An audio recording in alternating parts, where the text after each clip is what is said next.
today is well hypier than I thought, okay? I did not think that today would go as it does, but okay, oh, jeez. Okay, so I need to make sure everything works because I did not count on a super massive stream. I thought we were just gonna go and have a bunch of happy fan games, and that's how that's gonna end. But no, Riot was like, heh, you know that guy who like for the once decided not to stream on Sunday, but decided to do it on Monday, and not having too much. My mic is up. Oh, wait, hold on. For a second. Hold on. For a second I thought I was muted. I'm not muted. I'm not muted. I know I'm not muted because I can see it on my feed. Okay. But my coffee will not do today. I need an extra punch. I need to give it an extra punch because today's hype train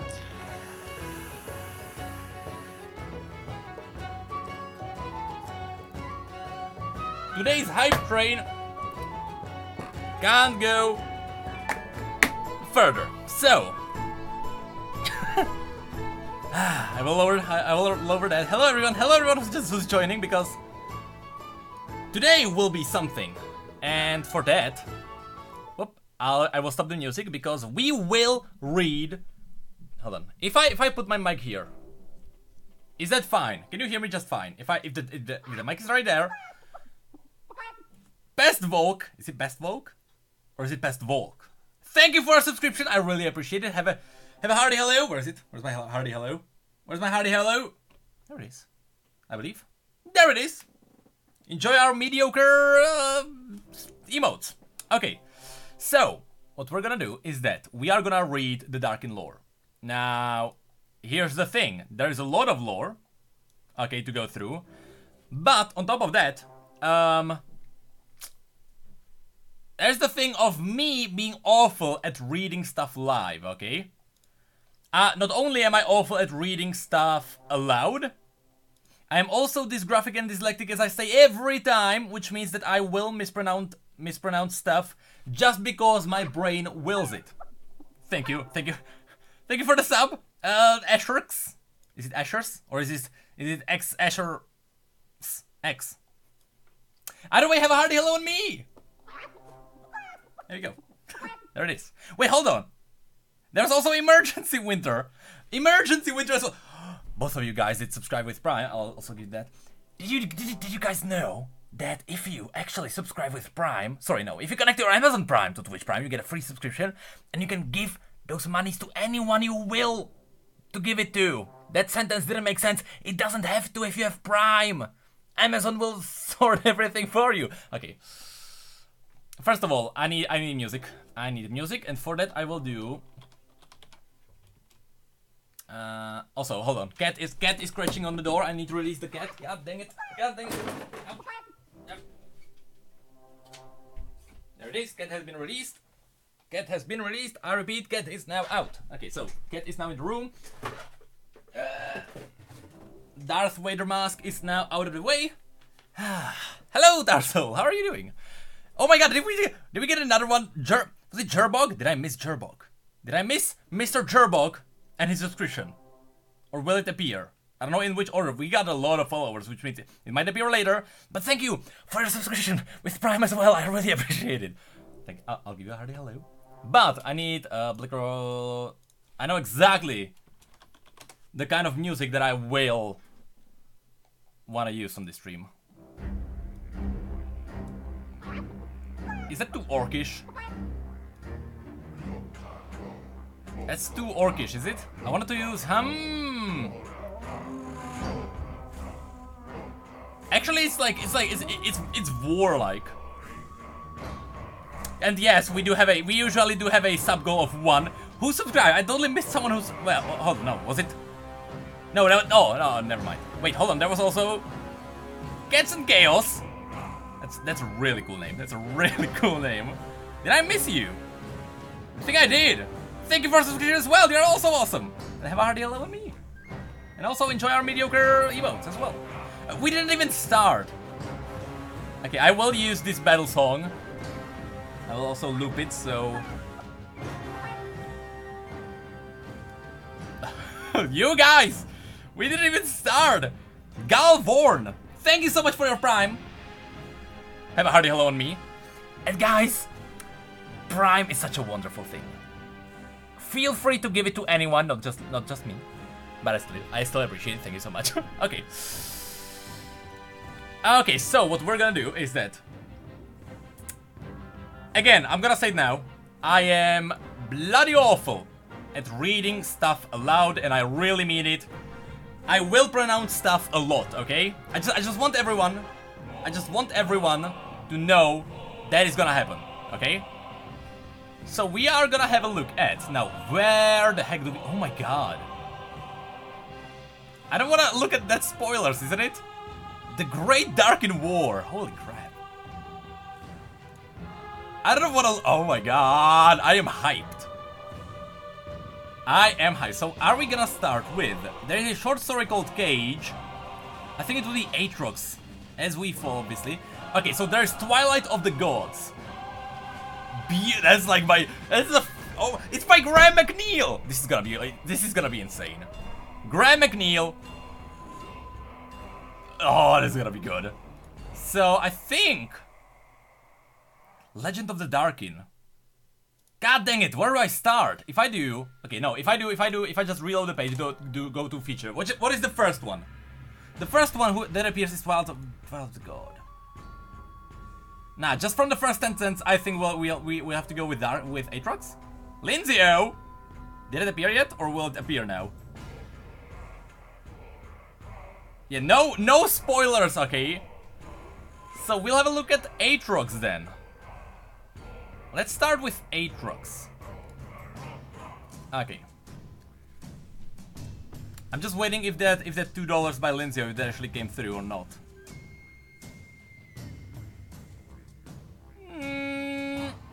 I know it's Monday, yes, but yeah, okay. We were meant to stream on Sunday, but you know what? I am happy that we actually waited for Monday. But yeah. And yes, we are now moving to a new place, which means that next week we will start in a better setup, probably. On Monday, I will already be there. Okay, let's go. So,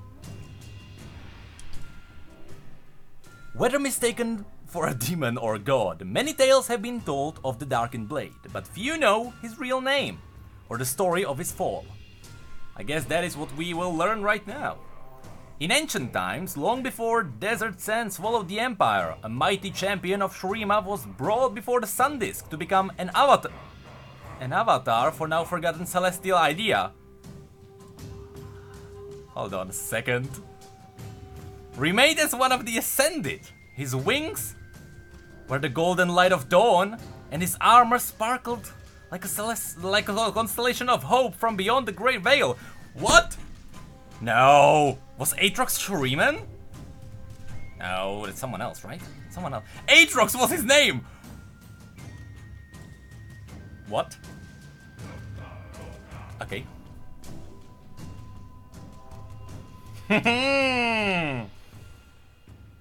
Okay.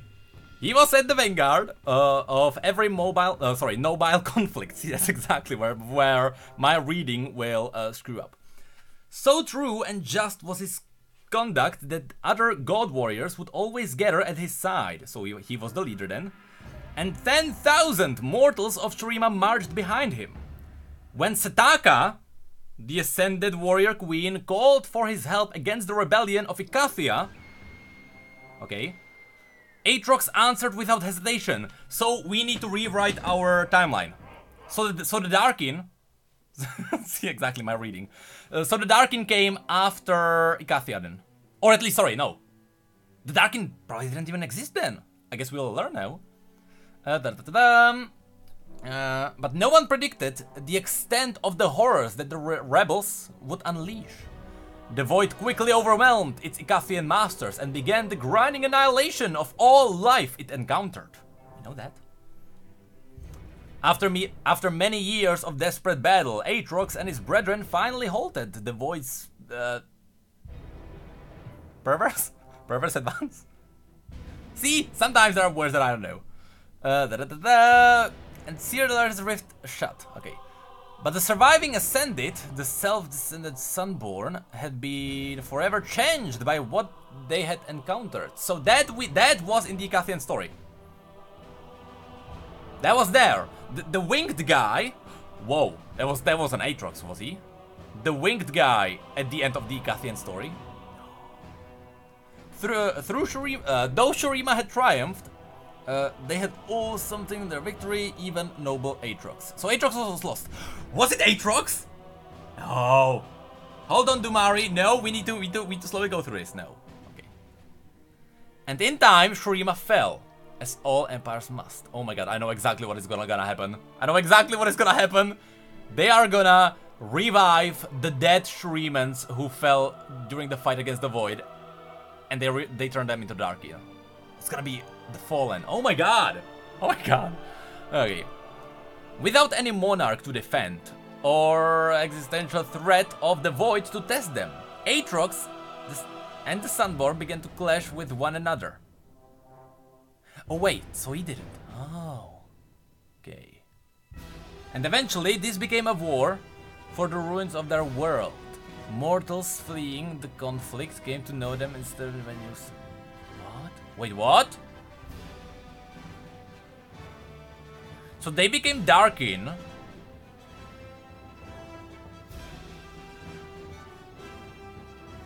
Okay, hold on. I'm like really thinking about this. I'm trying to connect it to everything we know.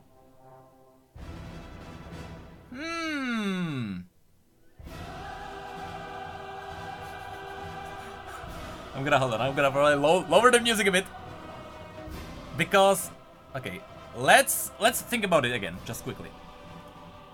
This is what I have to do in order to like keep all the lore. Exactly, this doesn't make any sense. It's because, okay, we're not even halfway through, but hold on. So,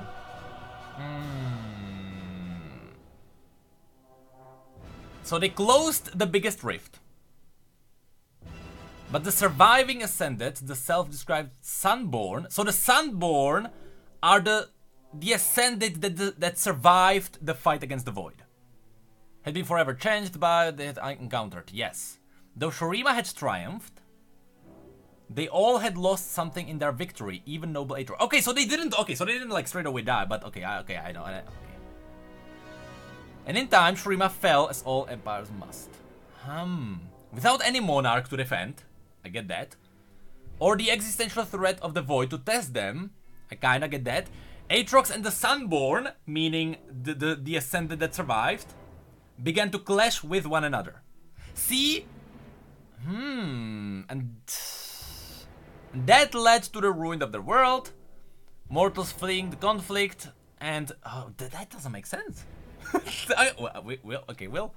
We'll know. Okay, so fearing that these fallen Ascended were as dangerous to Runeterra's survival as the Void had been, the Targonians intervened. Okay, so the Targonians are separate, confirmed our theory. What the hell happened? Where did all of this okay, so the Lindsay. Oh my god, it just arrived. That Lindsay. That donation just arrived. That about shows how many followers we're getting. I really appreciate all of you guys. Thank you for being here with me while I get blown away. Okay, so confirmed, Targonians are separate. It is said that the Aspect of Twilight gave mortals the knowledge to trap the Darkin. And the newly reborn Aspect of War, the newly reborn, meaning the new Pantheon, united many in fighting back against them. Wow, maybe that will be explained in another story, because this is purely Aatrox's story, remember that. This will probably be in any of the other ones. Never fearing any foe, Aatrox and his armies were ready, and he realized only too late that they had been deceived. A force greater than 1,000 dead suns put him inside a sword he had carried into battle countless times, and forever bound his immortal essence to it. Oh my god, so the Darkin were ascended. That kinda... play real X One, thank you for the subscription with Prime. Have a hearty hello on me. Also, do we... Oh, we still have the chicken! I totally forgot we have the chicken here. Can't give you anything else. Oh, dang it, I should have popped Zoe on the screen when we had the Aspect of Twilight there. But... God, that kinda explains why all the Darkin look different. It kinda explains why, because they were different Ascended. Okay, so... The weapon was a prison, sealing his consciousness in suffocating eternal darkness, robbing him even of the ability to die. So they are immortal, kind of. For centuries, he strained against the hellish confinement, until some nameless mortal was foolish enough to try and wield the blade once more. That's how Darkin are freed. Aatrox seized upon this opportunity, forcing his will and an imitation of his original form onto his bearer. So he did... Yeah, so he did like overtake his body and he basically copied what he looks like. That's why that Aatrox that we have in game is very similar to what he was originally. Or at least as a corrupted Darkin from what we know now. Though the process quickly drained all life from the new body, which means yes, he kills the wielder when the wielder picks up the blade. Then, okay. In the years that followed, Aatrox groomed many more hosts, men and women of exceptional vitality or fortitude. So they were okay. So there were more of them. Though his grasp of some such magics had been limited in life, he learned to take control of a mortal in the span of single breath. I just realized something. Give me a second. And in battle, he discovered he could feast on his victims to build himself ever larger and stronger. I just realized. The Darkin said that they gave mortals blood magic. I wonder how this will tie to that. Aatrox traveled the land, searching desperately, endlessly for a way return to his previous ascended form. Okay. As in he's trying to cleanse himself. But the riddle of the blade proved unsolvable, and in time realized he would never be free of it. The flesh he stole and crudely shaped began to feel like a mockery of his former glory. A cage only slightly larger than the sword. Despair and loathing grew in his heart. The heavenly powers that Aatrox had once embodied had been wiped from the world. And all memory. How does Pantheon go into this? God dang it! Raging against this injustice, he arrived at a solution that could be out of his aspirations. If he could not destroy the blade or free himself, then he would embrace oblivion instead. Now Aatrox marches towards this merciless goal, bringing war and death wherever he goes. He clings to a blind hope. If he can drive all of creation into a final apocalyptic battle, where everything else is destroyed, then maybe he and the blade will also cease to exist. That's a cool philosophy. Also, Robux Dog, thank you for the Prime. Have a hearty hello on me and have a little bit of Zoe as I explain my thought. I love the philosophy where Aatrox is trying to end everything because he is in a constant torment and he can't be freed. It's basically, okay, I kinda see where this thought comes from, because imagine if you were immortal. Imagine if you couldn't die. It doesn't matter who else dies, it doesn't matter how many people die. It's just that, you know, you will live on. If everything goes away, you will be there. And in that kind of desperation, I kind of see the thought of maybe if everything ends, I will have to end as well. Exactly, Chimera Light. Life would suck. That's exactly what would happen. So I kind of see where that comes from. See, one thing I do not understand that might be explained in one. At which point did the Darkin turn red and, you know, at which point the Darkin got this form, basically, is my question. Was it when they transformed into human? When they like consumed humans? Chimera Elite, yeah, that's the name. I totally mispronounced that as well. God dang it. When they got tricked, hold on, let's see if it is somewhere in here. Because okay. I don't think it is when the Void was defeated and when Shurima fell as well. Which means when... Oh, so like the Darkin were around when Xerath was around. Because it is because of Xerath that Shurima fell. Is Justicar Aatrox his former self?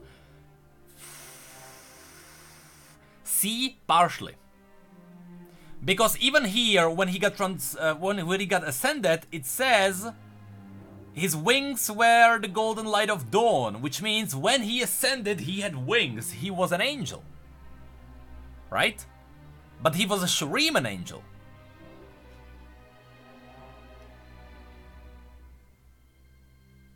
That couldn't be him, the one. I just thought. Because we know that there was a winged Ascended in the story of Icathia, but in that story, at the end, that Ascended died. So that one couldn't have been Aatrox. But it's a Sunborn. How does that name fall into that? There'll be a lot of thinking to do. Yeah, but the surviving Ascended, the self-described Sunborn, had been forever changed by what they had encountered, which was the Void. Though Shurima had triumphed, which means they won against the Void, they all something in victory, even noble Aatrox. Time Shurima fell, as all empires must. Without... See, I still don't understand. Okay, Willy. Just for Uthko Vikola. Nebo Slenderman Bard Basnavs de Prones Lidya Jen Bassface Kakamuza Zakranit. Also. Hi D, it's me. Yo boy Will 912.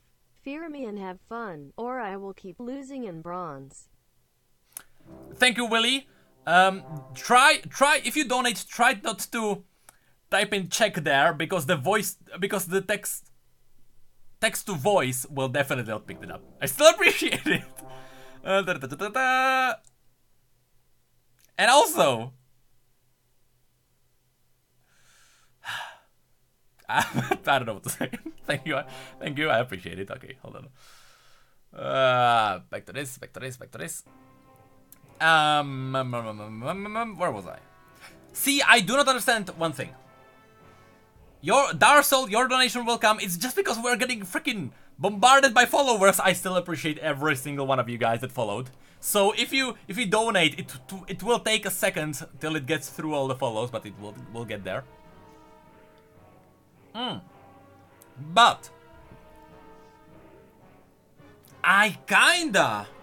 That will probably be described in the next story, but how did they get turned into like the Mad Warriors? Because they won against the Void, they were definitely affected by the horrors they saw. Their empire fell, which means they had no kingdom to fight for. And therefore, they kind of started fighting each other. It's like, the Void corrupted them, that's what I think. That's the only logical thing, because why else would they start fighting each other, right? Why else? So it must be that. Okay, so let's go to the next one. Let's do Twilight of the Gods, or... I think it's better to go for... Okay, so Varus was apparently changed a little bit. What had changed? Okay, regardless of what he would become later. Okay, hold on, there's the donation. Do Brahm song re. See, I can do Brahm song when we go through the stories. I just wanted to have a little bit of musical background that is like more warlike. And also, thank you for the subscription. Who was it? Troll Grow. XD to you, sir. As I give you a hearty hello. Also, thank you so much for your Prime. If you have Amazon Prime and you're connected, you get a free subscription. Also, if you can, okay, if you can, people, I ask you to give me your Prime, but only for once. Only because if we get enough subscribers, I can actually check it. I will actually check how many. Hold on. I will actually check how many subscribers do we need for the next emote. Right now, I will check it. Hold on, I can check it. Because I just want one more emote slot, really, that I need. We need 20 more! That's a lot, though. 20 is a lot. Never mind! 20 is too much. Okay. Now, regardless of what he would later become, Varus was once a paragon of loyalty and honor. A skilled archer of the ancient Shuriman Empire. Okay, so all Darkin were Shuriman. Shurimans, so all of them were ascended. He was appointed as a temple warden in the eastern states. Oh, that's cool, actually. And he held his duty scared above all. Sacred above all. That's actually cool, because... hold on, Dumari. This is a lot of people. Oh yes, I will use your emote when we get a new slot, okay? When we get a new slot, I'll use that emote. But you know what's cool about Varus here? That he was a warden of a temple. Because that is exactly what he was in the old lore. I kind of do like that. If you just arrived on the stream, we did read Aatrox's lore. We will now go on to one shorter story that's called The Cage or The Prison. I forgot it. I forgot what it was. It's right there. And then we will read a story called Twilight of the Gods, which is gonna be like the origin of the Darkins, really.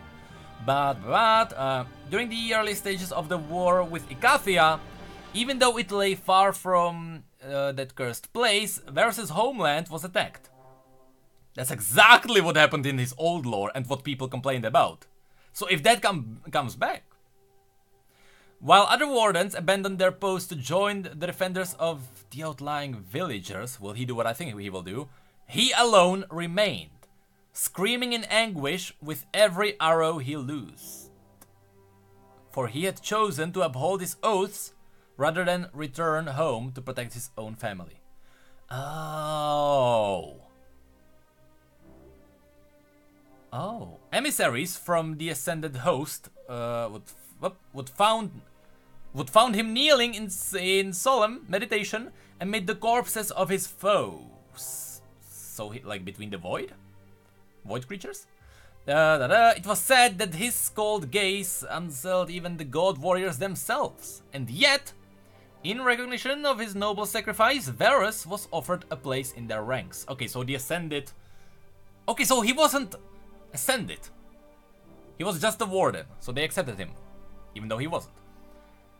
But now, as one of the great Ascended, now, he was utterly consumed by his pursuit of vengeance against the Icathians. And the voidling horrors they had unleashed. It is likely that Varus did not even fully comprehend Shurima's ultimate victory in that war. So twisted had his mind become. Nor the Empire's fall centuries later. Atrocity after atrocity blurred together, leaving him as a withdraw ghost killer? I can't understand that. Hold on. By Twilight of the Gods, you are actually reading a book from the middle to the end, trying to know what happened in the beginning. So you have like 1/20th knowledge of the history inside. Okay, Mr. Blackzine. Thank you for the 100 bits. And okay. See, that's what I was trying to decide at the beginning of the stream. I wasn't sure if we should go for the Twilight of the Gods, or if we should go for Aatrox's lore. Because, you know, Aatrox like came in first, so I was like, let's start with Aatrox. Okay, we will hop onto that then. Hold on, I just wanna... Because I know that at some point the lore is old. This is where the old lore kicks in. This. So...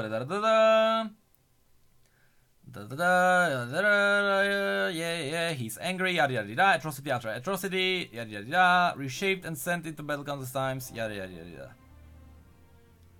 By the degenerate brethren, oh my god! Okay, and their name. Okay. So we need to read Twilight. Okay, we need to read this. 25-minute read.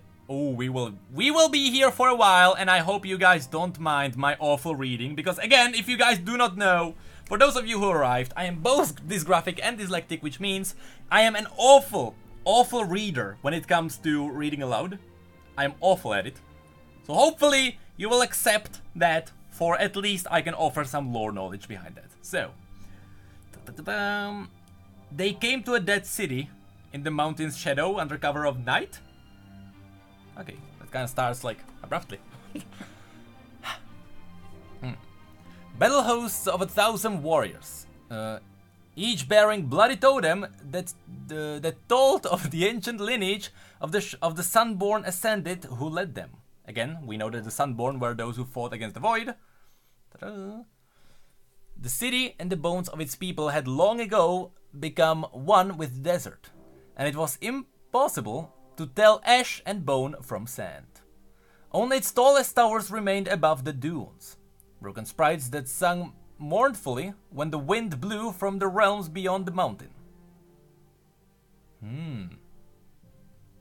Upon a broken pilf stood two trunkless legs of stone, the cruel visage of a half-burned avian head lying in the sand beside them. I'm gonna say that's a... fallen Azir statue? Could it be? Could that be? In a long distant age, an event of great moment had taken place in the valley where the city would later be built. Oh. It had marked the beginning of Shurima! Oh. This is the foundation of Shurima. And set in motion its ending. Wait, hold on, no. Yes. Yes, no. This could have like so many different ways. Oh, okay, never mind. Let's okay. I have so many ideas in my head just from this. Ah, jeez. None remember that day, save the God Warriors who now led their host toward the city's jutting ruins.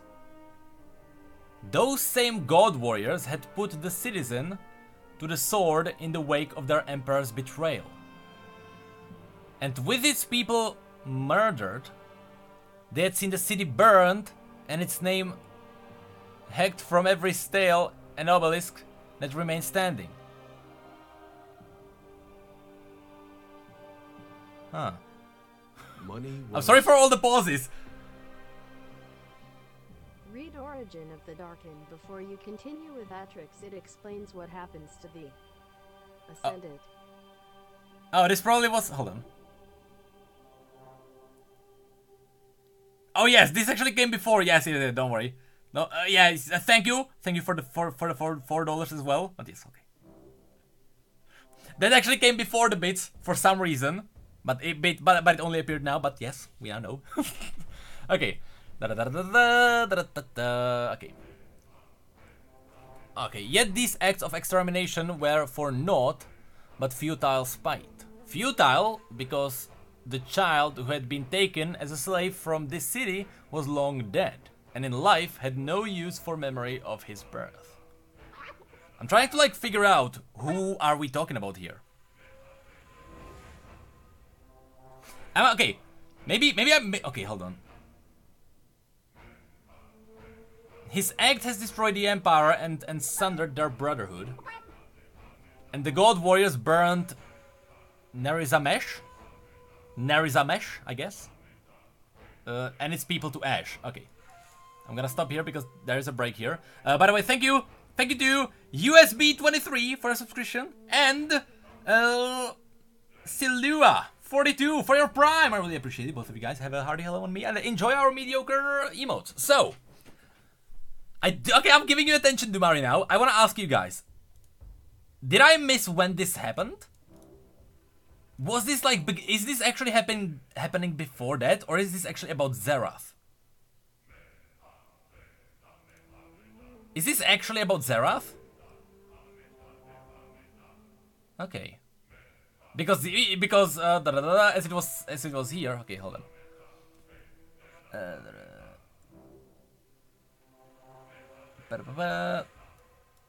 Oh, Lightmare! I got okay. Well, I will say Lightmare. Thank you for hanging around. Even though he's gone now, it is Xerath then. Okay. Okay. Which means that if there will be talk of ruins, that is gonna be after Xerath did what he did. Okay, so this is like semi-present then. The passage of deep time had stolen the golden scroll's luster. That's exactly what we're talking about, probably. Much like us all, though Denari? How do you pronounce that? Denari? I'd say Denari. That'll be mine. I'm gonna say Denari. He drew a clawed finger down the etched list of names and numbers.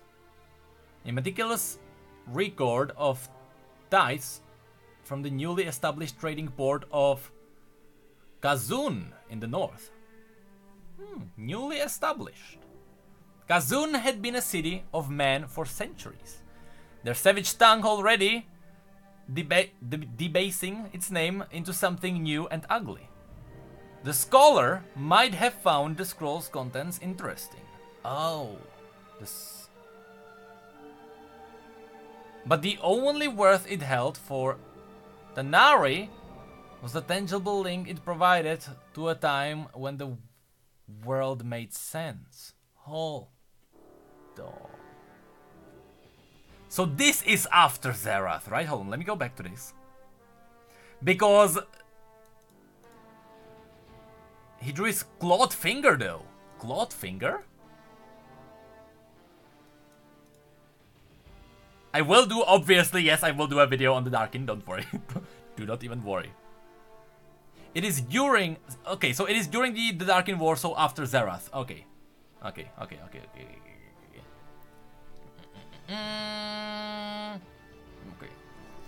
The room had once been a hall of records.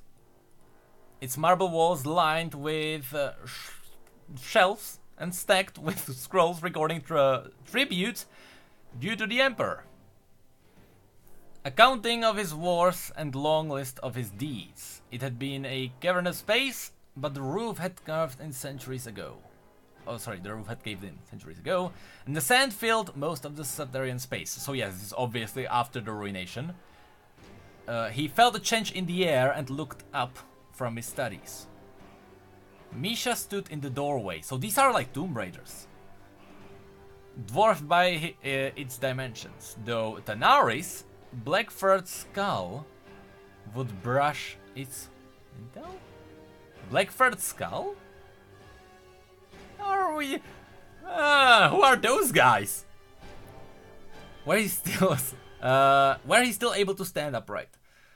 Her frame was slight, fragile even. Yet Denari sensed she possessed depths not even he had fully grasped. Gold blonde hair, like the man found in the cold north, spilled around her shoulders. Her features were youthful, but her eyes, one rich blue, the other Twilight's purple. Rich blue and Twilight purple.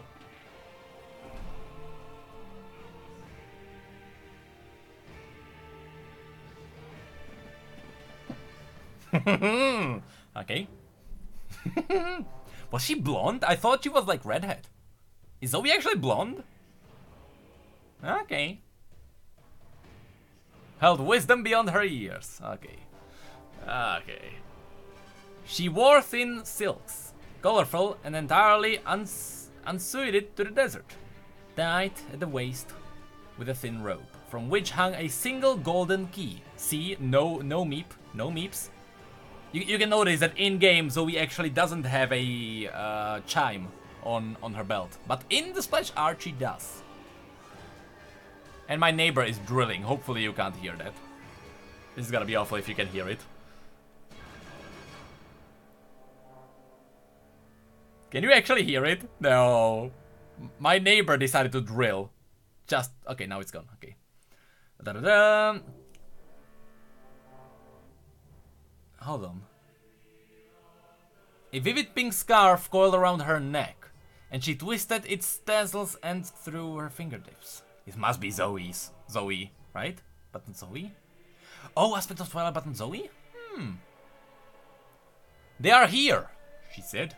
How many? 9 hosts. Nearly 10,000 warriors. Oh, you can hear it. Can you actually hear the drilling? It's gonna be obnoxious. How loud is it? Okay, he stopped when I tried to check, sure.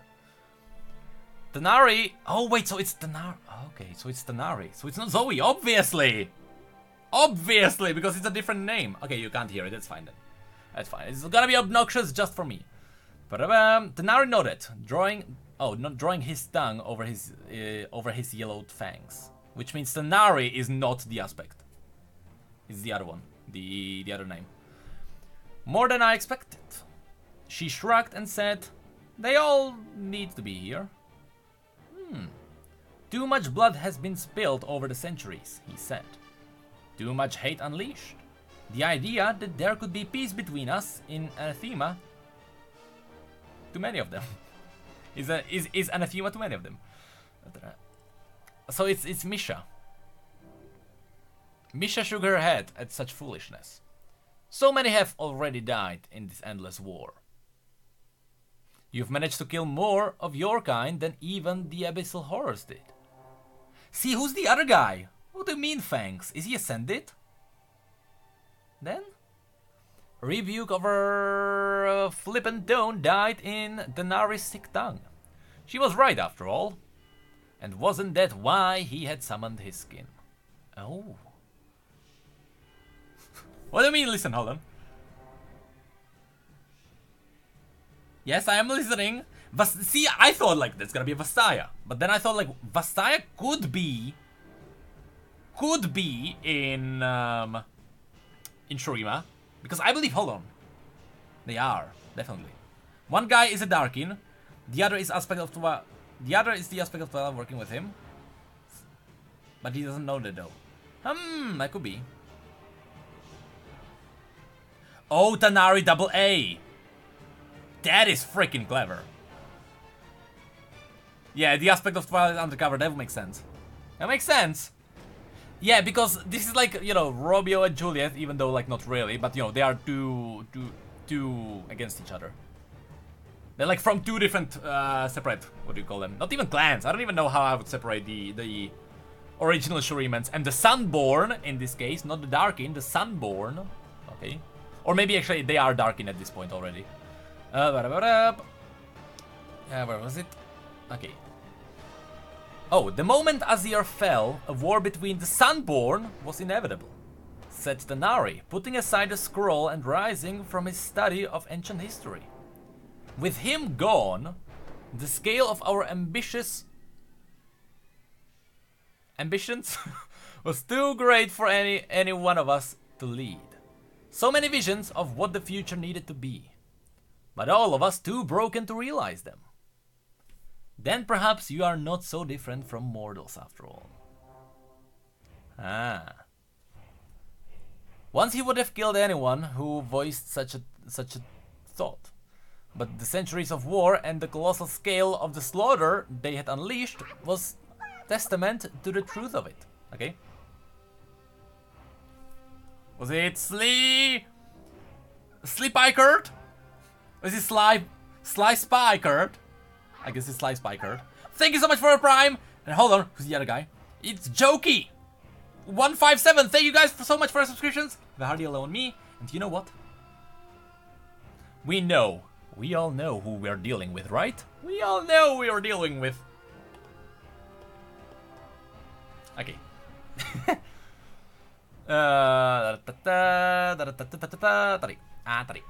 Denari. Okay. Denari had no clear recollection of Misha entering his service. The lives of mortals were so fleeting. He barely noticed when one died and another took their place. Okay. Is this a guy? Hold on. But Misha had drawn his notice more than any other. Her defiant insolence was part of it, but there was more to it than that. She had an insight into the minds of mortals that he and all his kind lacked, since trading their humanity for greater power. Wait! Yes, okay, so Denari is male, Misha is female. But Denari is the Ascended and Misha is the Twilight, is the Trickster. But Denari, the Ascended, remembered and knew the previous aspect. Exactly, Misha is like Zoe, but it wasn't Zoe who gave them the power, because Denari would know. If Denari is one of those... If Denari is one of those... Ascended that are not Darkin, then Denari would know who was the Aspect of Twilight that gave them the power to seal the Darkin. Right? Actually, no, this is during the... Wait. So it's Misha who would give... So it's Misha who will... Okay, is this a story where Misha gives Denari the power to seal? Oh my god, am I predicting this story? Is Denari... No, it can't be, because that was a female. For a second I thought, is Denari going to be the one who is gonna seal the Darkin? And Misha... Okay. I'm still gonna say that Misha is going to be the one who gives them the power to seal the Darkin. Okay. It's fun to guess, okay? It's fun to guess. Da-da-da. Where do we end? Da-da-da. Get power there. Okay. Okay. Denari. Okay. Thank you 789 for your subscription with Prime. Have a RDL on me. And enjoy our very mediocre emotes. That's that. Thank you. Okay. Denari had last walked as a man so very long ago. He barely remembered the sensation of a mortal. Or the awareness of time's inexorable march. Ancient magic and the forge of the sun disk had remade him. Brought the crude matter of his mortal flesh into that of a god. So he is ascended, confirmed there. A flawed and broken god, but divine nonetheless. Okay, so he fought against the void. He is one of the sun thingies. Future Darkin. His bronze armored form had been panther-like. Ooh, panther. Bowed by age and war, but still mighty. The fur on his upper body had once been lustrous black, but both his snout and limbs were threaded with grey, and he had reshaped himself as best he could.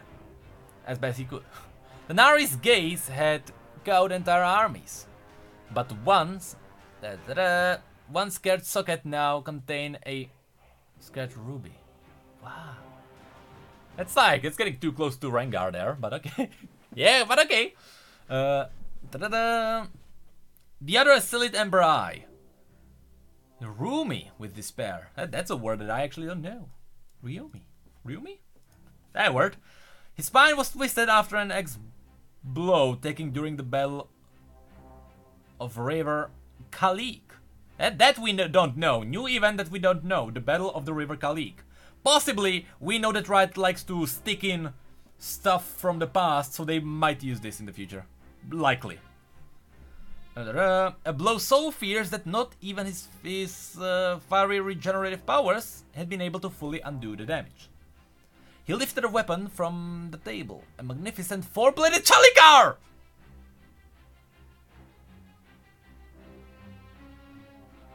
So he's gonna die, because Setaka is wielding the Chalikar. Or did Setaka die? No, Setaka died when the Ikathia erupted. So this was the next wielder? Okay. Because Sadaka died before him then. He felt the perfect balance of its killing edge. But more than that, he felt the weight of expectation it embodied. He set it and slung it in his shoulder harness before lamping over to Misha. Okay, so he's like the next wielder. He's the next wielder then. And the neighbor is drilling again. Even hunched by the ravages of time and old wounds, Denari towered over her. The War of the Sunborn. Though others were calling it a different, darker name. Darker name. Had expected a grievous toll of lives on her kind. Yet, she had no fear of him. Grievous toll on her kind.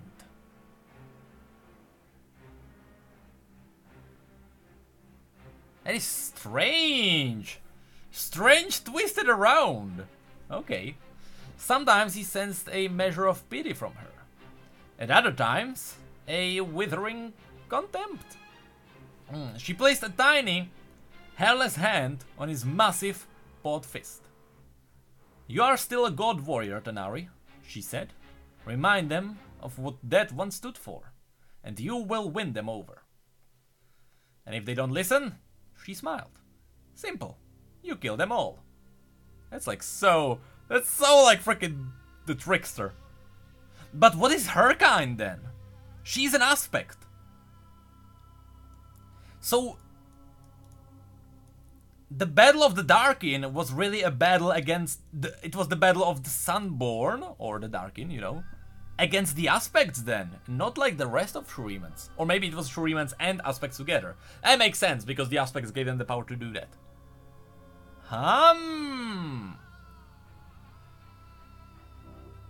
That's the only thing that I am semi-confused about. What does that really mean? Where is it? Her kind. What does that really mean? It's between the Darkin themselves. Oh, that's what they meant by them like trying to them fighting each other. Okay, but then again, we shouldn't use the word Darkin then. It's the Battle of the Sunborn then, because the Sunborn are Darkin. And at this point, yeah. Okay, so it was like the Sunborn fighting against each other then. Okay. His life-bearer were waiting for him. Life-bearers? His life-bearers? Were waiting for him in the sand-sunk antechamber. Once they had been queens and rulers of mortal empires. But in the face of Denari's invincible war host, they had pledged their swords to him. Okay, so Denari is the leader of the war host then. Of the Ascended war host. Okay. So Denari is... But Denari is male though. I keep thinking that that would be the Golden Queen, but no. I don't think, at least. Better to fight alongside a god warrior than to be cursed by one. Teushpa. That's Teushpa. Teushpa? That sounds Russian. But that's a name, okay? Teushpa bowed as he approached. Her muscular arms knotted with tattoos and branded with jade turquoise. Defiant but loyal, she had been the last to offer her blood. So she's the last edition. We need to remember that. Sulpe. There's so many new names that we need to remember now. Sulpe was desert-born with a lineage that reached back to time before Azir's father. She stamped her long spear at the side of him. Her shaven scalp was sacrificed to a grid, and pierced with a gold beads at every rigid intersection, which means, okay, I'm trying to imagine who would that be then. Irdimai. So many names. And God knows, I am awesome with names. I remember all of them. I already forgot the other ones. Irdimai. Proud and sturdy, held her long-hafted axe at her shoulder. Its double-leafed blades heavier than most men could lift. She was a queen from the east whose mother and grandmother had fought for him. Her pale skin was like ivory. Her long black hair hung with silver hooks. Ooh. That is very much like Rengar, though. With hooks? That's what Rengar has on his hair, on his braids. That could be what the Vastaeans even took as a tradition. Possibly. Denari stood before the three warrior women. Okay. They were not his bodyguards. He had no need to lesser beings to protect him. Of lesser beings to protect him. Instead, they served as symbols of his will.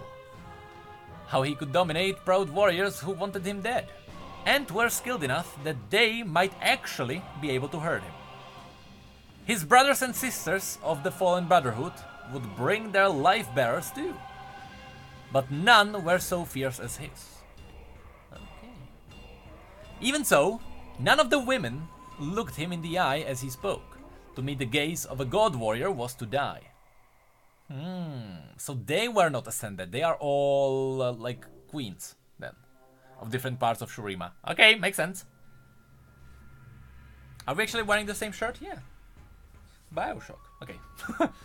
I've seen many life bearers over the centuries of my existence, but you will be my last, said Denari. He scanned their faces for a reaction, but years of servitude had purged them of the weakness of emotion. They were expressionless as the fallen statues littering the remains of the dead city. I know this with complete certainty. As much from the patient gleam in your eyes as the nightmares that ripped through my skull when Misha's elixirs wear off. You are all loyal, but you hunger for my death.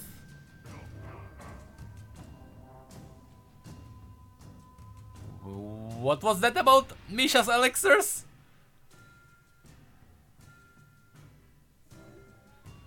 Wait! By nightmares ripping through his skull when Misha's elixirs wear off. That's the void. So Misha, the trickster, has an elixir that can dampen the whisperings of the void in your mind. That's what I got from this, at least. Ooh. Was there a flicker in the eye of Teushpa? Once he would have gnawed the flesh from her bones at such a lapse in control. But his appetite for slaughter had waned over the centuries. Why does the dude hear whispers? Because there was a battle against Icathia. Oh, Kuchura's here! Thank you for the 5... Thank you for the 5 months in a row. Have already allowed me. So we know, okay, that the Darkin fought against the Void. And sorry, not the Darkin. The Ascended host, as they fought in Icathia against the Void, from that they got whispers in their head. And those whispers can be dampened if they drink the elixir that Misha is giving them. And Misha is the Aspect of Twilight. That is cool. That is cool. I cannot blame you, he continued. What does my kind offer? Yours, but death and horror. An age ago, the Sunborn saved this world at a terrible cost. But now we had brought it to the edge of ruin. The Ascended host's days of glory are long past, overshadowed by the darkness of our wearing, and the all too fleeting memories of you mortals. Bitterness stained the last of his words.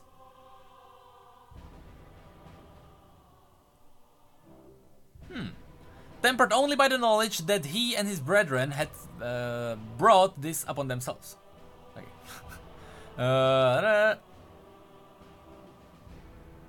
Overweening? I actually do not know what it is. Overweening pride. I actually do not know what that word means. Weaning? Overweening? Pride. War damage psyches. And then an ancient feuds alloyed the forged blade that sundered their chains of duty. Yeah, Misha isn't exactly Zoe. She's the previous Aspect of Twilight, which means she's gonna die at some point. Okay. Waning? Weenie? Okay, I'll just go. Let's just go. Oh, it's having a huge ego. Thank you, Elf. Appreciate it. Denari let out a shuddering breath. For over 1,000 years, he had fought against this moment. But now it was upon him. He knew death was nothing to be feared. If you live through this night, you will greet the dawn free.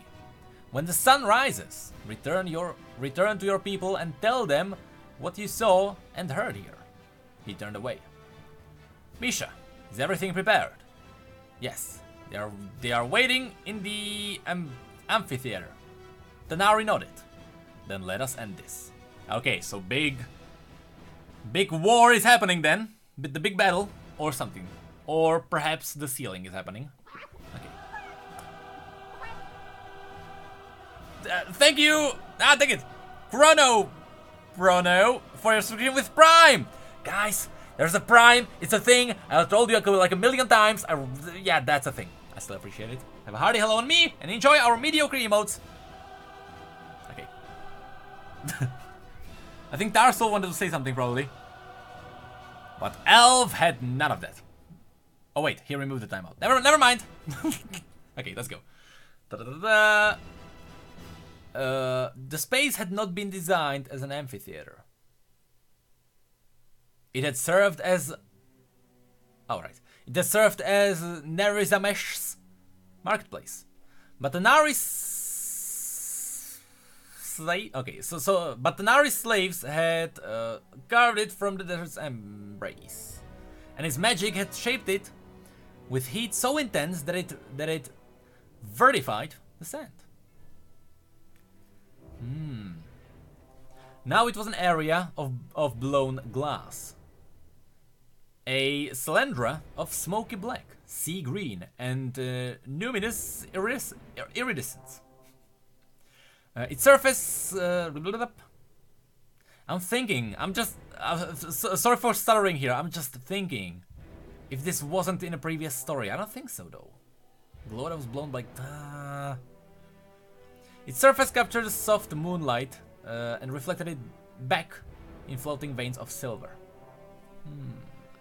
For a second I thought if this was maybe in the story with Nasus... No, it wasn't there. It could have been mentioned. This place could have been mentioned there. Probably not. This was probably something else. No.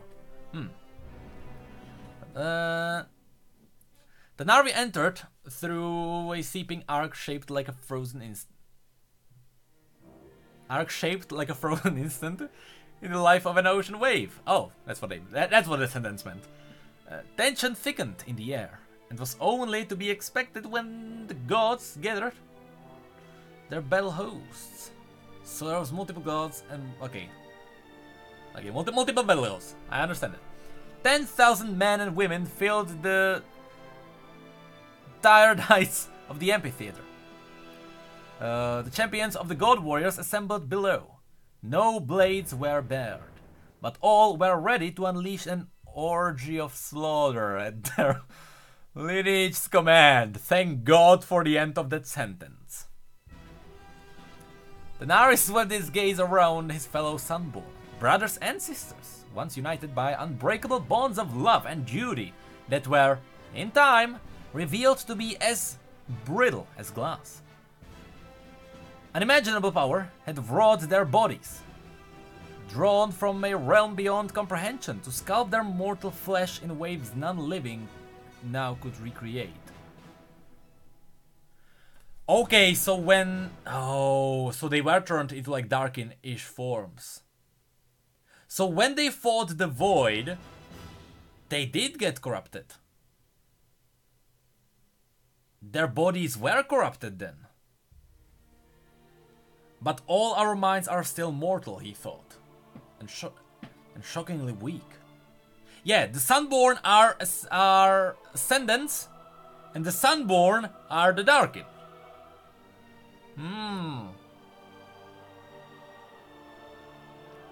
See, not all the Ascended fought against the Void, and therefore not all the Ascended will be corrupted by it, and they will not be Darkin. For example, Nasus wouldn't be then. Nasus probably wouldn't be.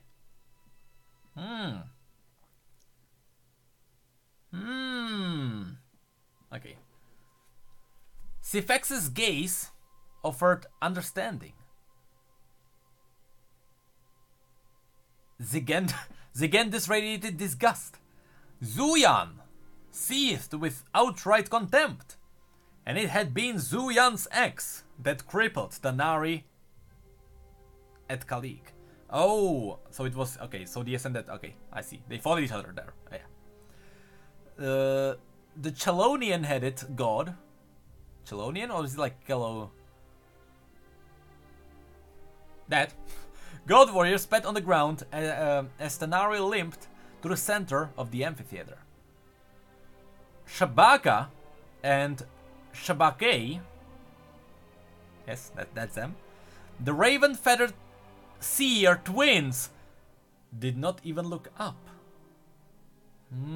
Too engrossed in the casting anguishes Money with scrimshaw finger bones. I kinda hope now the sister Varus was looking for turns out to be the warrior queen Lolai.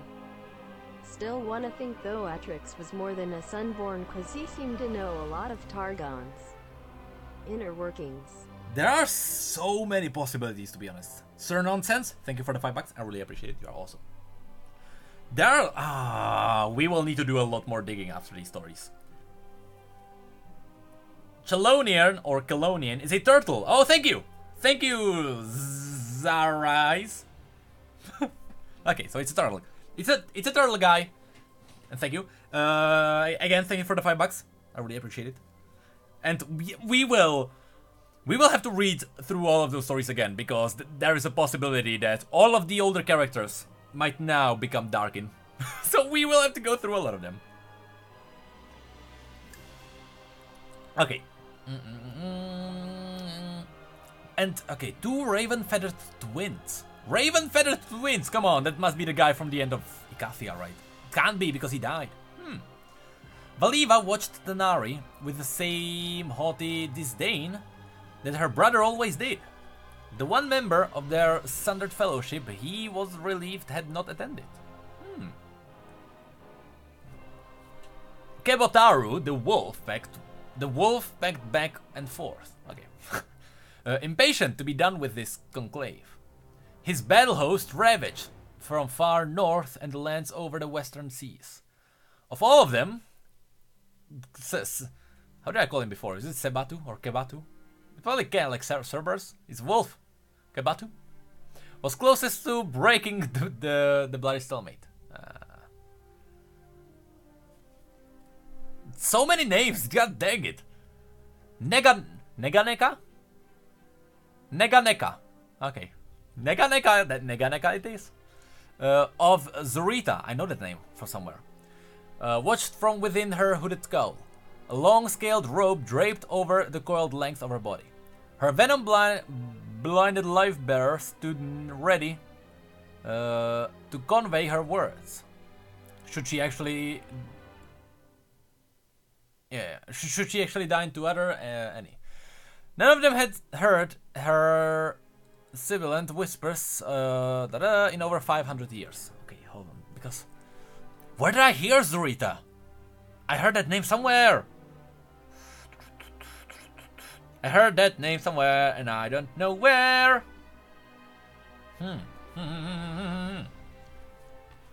Only Enkai offered respect. Also Enkai. No, that's Enkasul. That's the goats. Never mind. He came forth, his skin patterned with new, vivid stripes of orange and black. Ooh, a tiger. Where Denari was bent and bowed, and Guy wear his great age with pride, his eyes undemined, and strength unbroken by the long ages he had made war. Long ago, they had climbed the golden steps of the sun disk together, hand in hand, as its searing light infused them with celestial power. And Guy had borne Denari's wounded body. Oh, on the retreat from Acathia. Oh!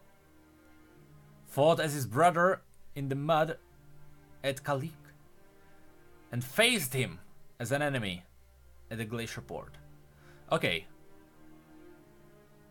So Enkai, this tiger guy, brought Denari. Okay, back from Acathia. So Denari, okay. It all connects now. Xerath is a city. Is it? Xerath is where Sataka's daughter is. Eh?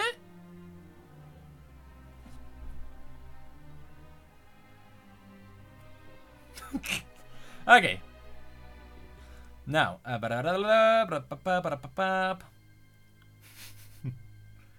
now, wait, hold on. Where did I end? Okay, there. Only Enkai offered respect. Wait, hold on. No, glacier part. Here. Live as long as we do, and the wheel will turn many times. Okay.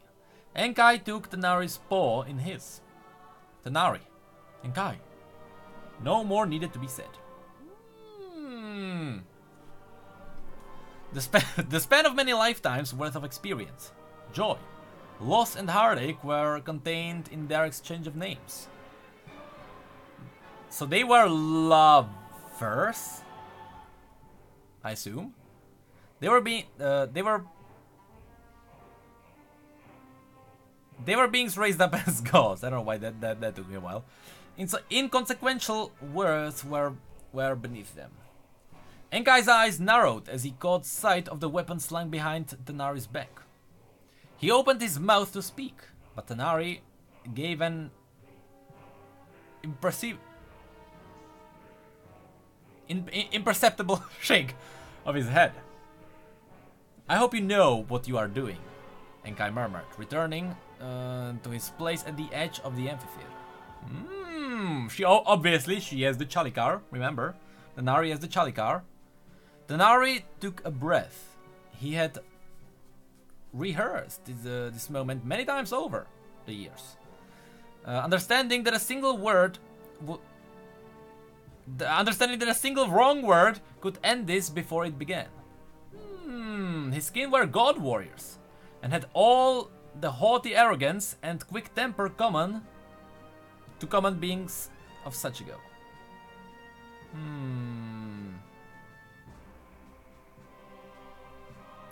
Are all ascended in, like, what do you call it? Hot-blooded? Is it? Oh yeah. If I say like he, she, like all that's relevant are the names. Okay. So if I accidentally call someone who's he a she, you know, because Denari is a guy, but when I talk about the Chalikar, it was always Sataka. Therefore, it was always she. So I'm sorry if I call him she. He's a boy, obviously, or a guy, man. Okay. But the brothers and sisters, he said. The magically crafted acoustics carrying his words throughout the amphitheater. Such a gathering of the Sunborn has not happened since the drawing of the 1,000 before the walls of Barnesha, another name. He saw nods. The vivid memory stirring the dimmed embers in their souls, so they had once been. Now build on that. Speak as if to each other. Speak as if to each one of them. I'm still, hold on. I like every time I like read a new name, and in my mind I do like million things at once. I'm trying to remember. I definitely do not know that name.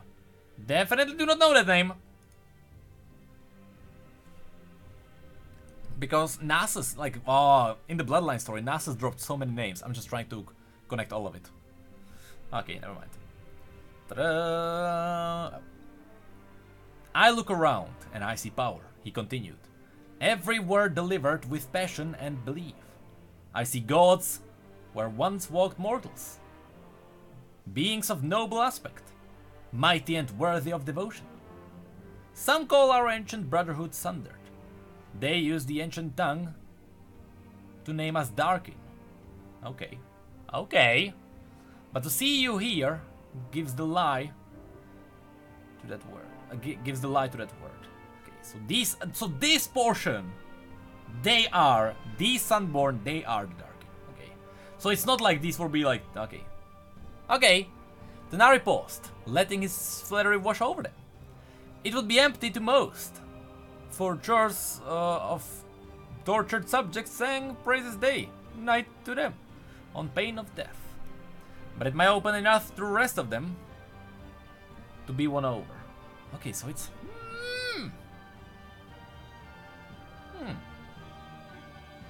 You all remember when we marched shoulder to shoulder, when Setaka led our ascended host to push the Emperor's realm to the very edges of the world. I know I remember it well. It was an age of glory, an age of heroes. Sebatu, or again, I call him a different name every time. You and I rode dragons of Twilight to the fiercest summit of the world. What is happening? Where all time is as one, and witness the creation of the universe? Huh? What is happening?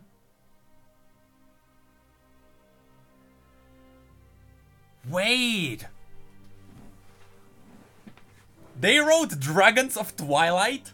First of all, the only dragons that are in Runeterra, as we know, are in the mountains where Shivana is, because, or at least the dragons that we know about, but we know that there are like different dragons with different rune stones, with different powers.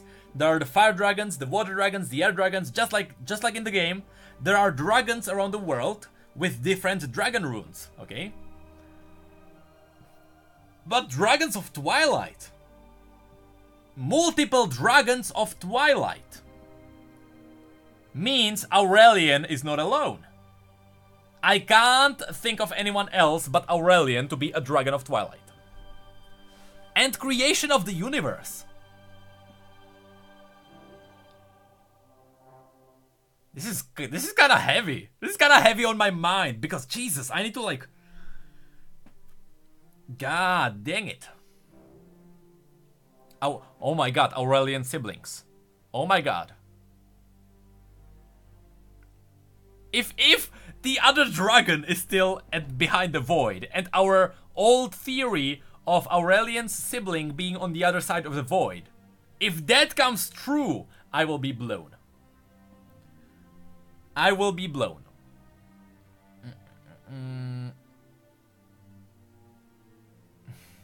Okay. He turned and held a hand out to Cyphax. Cyphax? Cyphax? Cyphax. Cyphax, my brother. We waged war on the abyssal monsters when they poured from the ocean rift on the eastern coast. Eastern, sorry, it's mirrored for you, so eastern like that, is where Nami was then. I believe.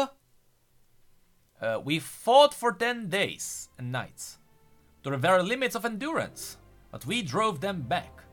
We triumphed. Cyphax nodded, and Denari saw the memory of that war ripple through his scaled flesh in waves of purple, black and red. I do not speak of that time, said Cyphax. His many eyes wheeled in smoke. 7,000 golden warriors of Shurima died on that red shore. The Red Shore, I hope that's the name of that. Only you and I returned alive. Yes, we paid a terrible price for that victory, brother. In flesh and in spirit. They were corrupted. But what a fight it was. And they are happy about it, I assume. Mortals renamed the ocean in horror of our deeds that day. Renamed that ocean in the horrors of... Okay, what is the name of that ocean? Ah, Cyphax shook his head. Your memory has omitted the horrors we saw that day, Denari. Keep your talk of glory. I'll not hear it. I see, so he sees the dark part of that. When I close my eyes, I still hear the screams of those we lost. I relive how those things killed them. Worse, how they wiped them from the world and devoured their very soul. And spare me your gilded recollections. I do not recognize them.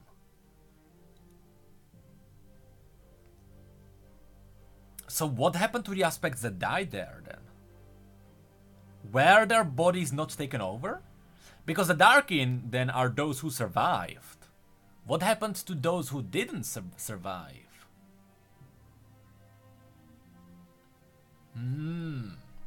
Yes, they were days of blood, and yes, it is likely I glorified them, said Denari. But I speak of how the world should know us and remember us, as mighty heroes, bestriding the world at the head of invincible armies, and commanded by an undying emperor who... But Azir did die, snapped Zuyan. Planting his might-long axe, her enough to break the glass beneath. He died, and without him, at our head, the Sunborn fell to war. What went before is now dust and ashes. It is meaningless. So if you think reminding us of golden memories will end this conflict, then you have fallen further into madness than any of us. So they are all mad, again confirmed, reminding us all of what once was, reminding us of what once were is only part of my reason for bringing you here, said Nari. Then state your purpose, or let us get back to killing one another. Nari tried to stand upright, but failed when the twisted bones in his back cracked like a bent branch. Pain shot up his spine like the cracking claws of a void-born terror. It is the old wound, Zuyan, he said. It never really healed. You remember, at Kalik? Of course I remember, cripple. He just had to say it. Snarled Zuyan. I remember every blow I have struck from the moment I stepped from the light to the great disc. There are none of us here who cannot speak of great deeds or betrayals at the sight of those we once called brothers and sisters. You and I, we held the line where Ikathia once stood. You saved my life once more. You saved my life more than once. I just realized our theory. We had like so much right. Except where we thought they were Targonians, they were Shurimans. Like so much of our theory made sense, except they are not Targonian Ascended, they are Shuriman Ascended. If you go back and watch that video, like actually, if you just exchange those two, so much still makes sense except for Kael and Morgana. Except for those two. Those days are gone now, snapped Sebatu. No, hold on. How did I call this guy? I call him something else every time. Sebotaru. Kebotaru? Sebotaru? One of those. The wounds the wounds mangled by the growing disfigurement of his jaw. And in the past they must remain. Why? Tamari demanded, rounding on him. Why must they remain in the past? Are we not the Ascended of Shurima? We are not mere avatars, we are gods. What is reality but what we decided should be? Any of us could rule this world entirely, but instead we have fallen to petty squabblings. Waging war for some reason that no longer makes sense, even to the few of us that could still name them. I just realized something.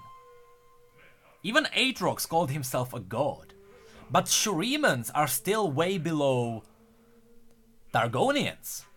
How the heck did Shurimans get on the back of Twilight dragons?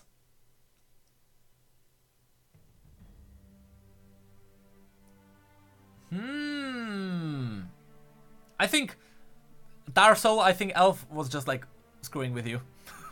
That's why you get banned. You got timed out, didn't you? I think so. I think Elf. I think it was Elf. But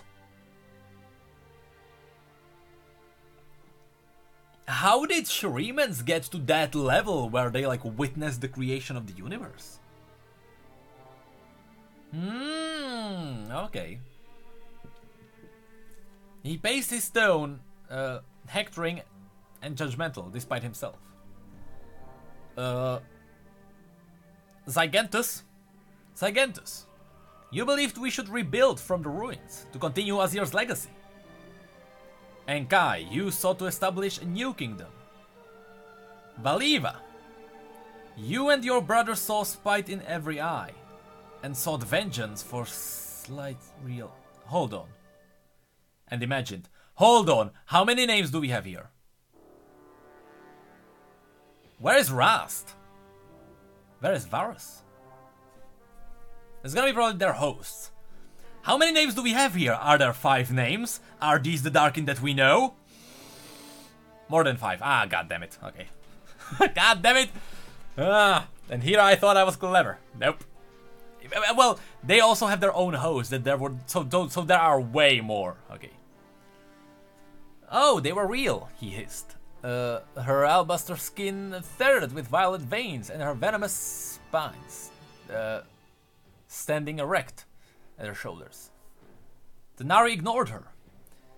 Each of us saw a different path into the future, but instead of using our sun-born powers and working together to achieve something divine, we fought like scavengers over a fresh corpse.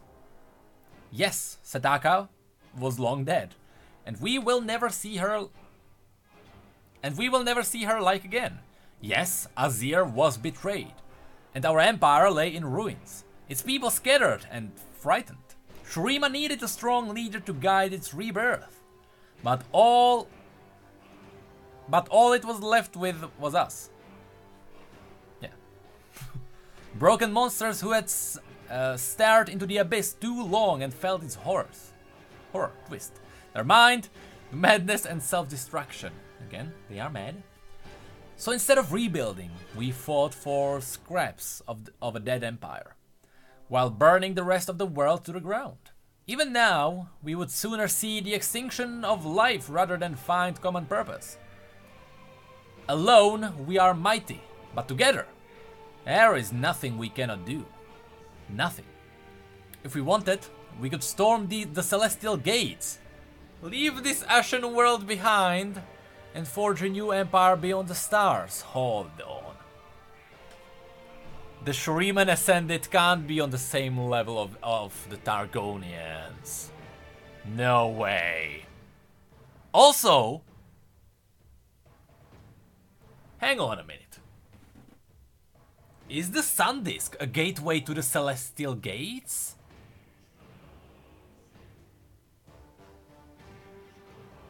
Exactly, Elf! They want to take over the Golden City. But how would they get there? They are in the deserts below, and as far as I know, they don't really have any magical teleportation spells.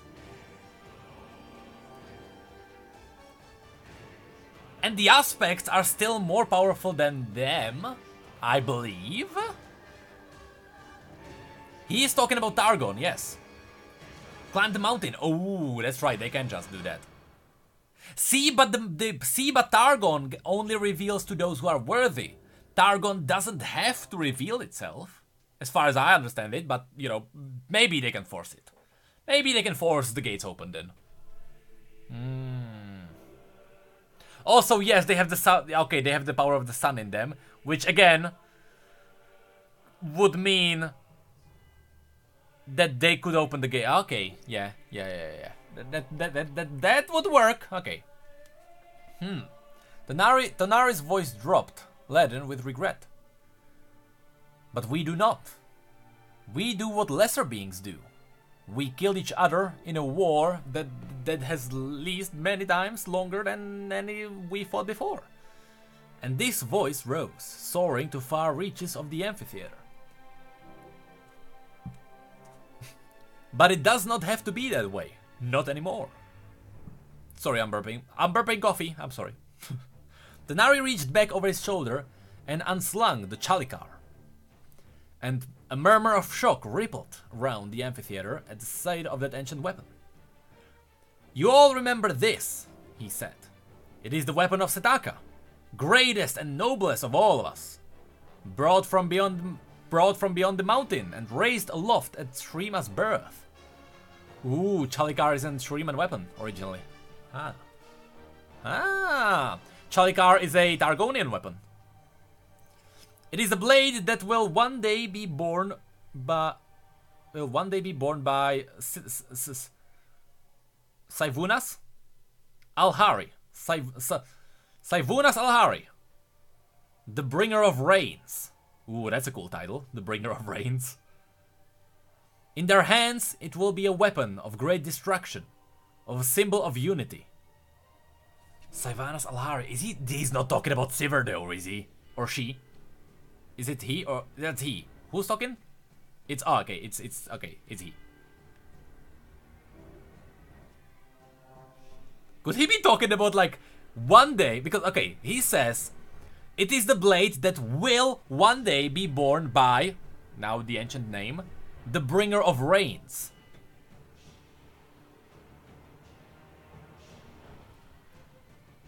That could be Sivir, potentially.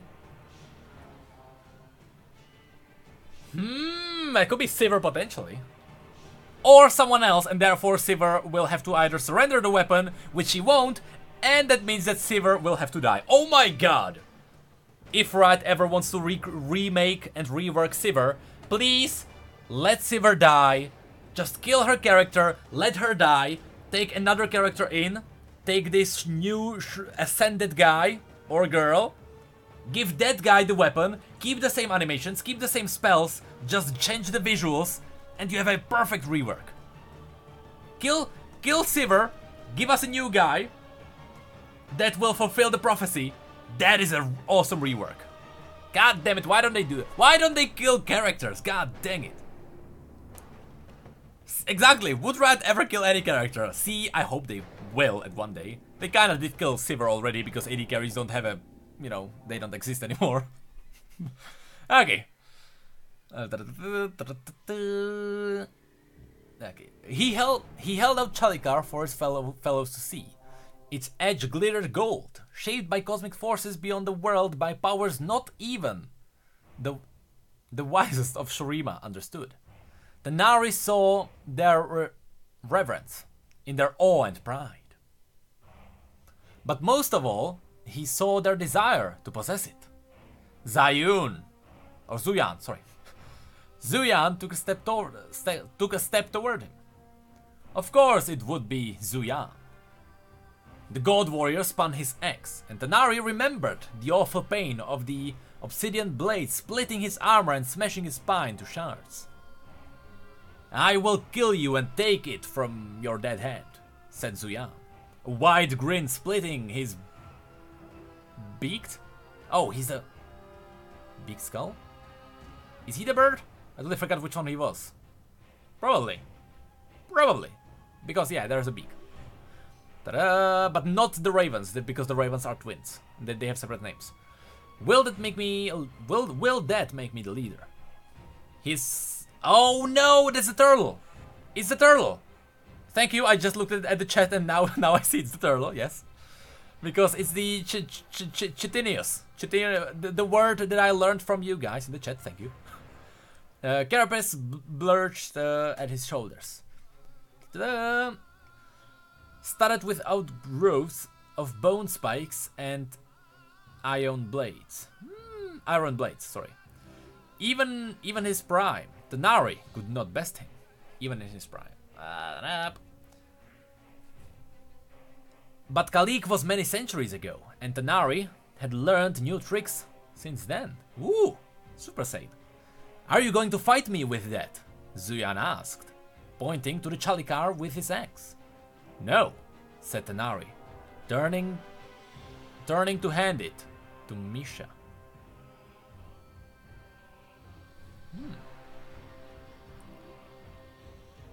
Its weight was almost too much for her to bear, But she winked, and again, he sensed capricious, I guess, assume it from her.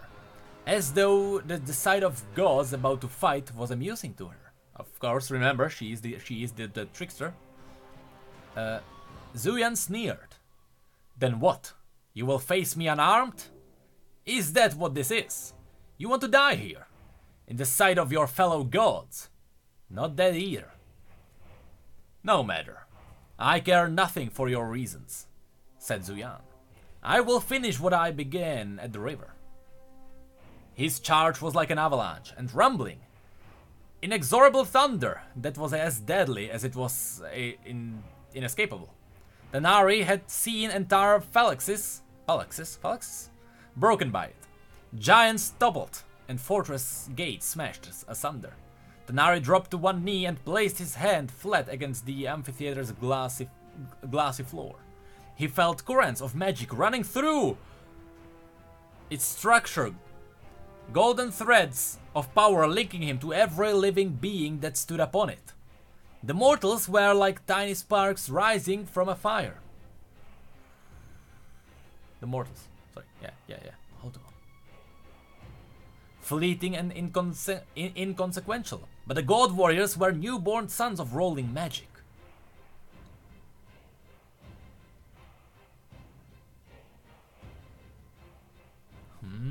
I'm trying to... Okay. Plot twists. He tapped into their power, just as Misha had taught him. Oh, he's about to seal them all. Inside their... The X. We are gonna get a Darkin with X. No. Yes? This is like when you're reading an awesome book and you're afraid to read another page because you're really curious what happens there, but you wanna think about what is gonna happen there, and then you read it. Oh, he's gonna seal them all, is he? He drew out a measure of the cursed... prescience of Shabaka and Shabake, that's the two ravens, feeling their alien senses twist within him. The lizard swiftness of Cyphax surged through his ancient body. The rage of Zygentus and anxious sense of righteous purpose. What? Is he gonna absorb them all? Denari closed his eyes, hopefully not. Now knowing where Zuyan's charging blow would land. Oh. He swayed aside, the blade slashing a hair's breadth from his throat. Zuyan's passing was like a thunderstrike, and Denari swung around, grasping one of his attacker's curling shell horns. He vaulted onto Zuyan's back as his former brother roared in fury. Okay, that's a twist. The god warrior rolled, trying to throw Denari, but his grip was too tight. The secret wind's unwitting gift allowed Denari to anticipate every wild... Wait, what? Every wild buckering move his foe made. What? Did he absorb their powers? Zuyan reversed his grip on the axe and swung it over his shoulder like a barbed whip of a lunatic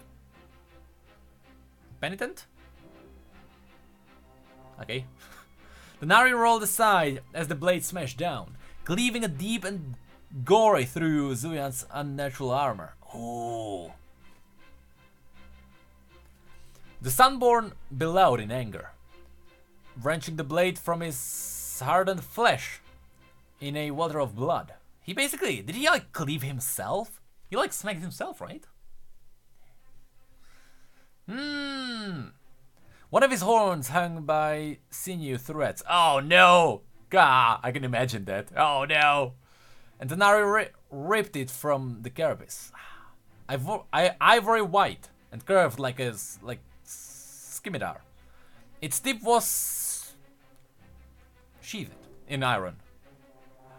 And a needle sharp?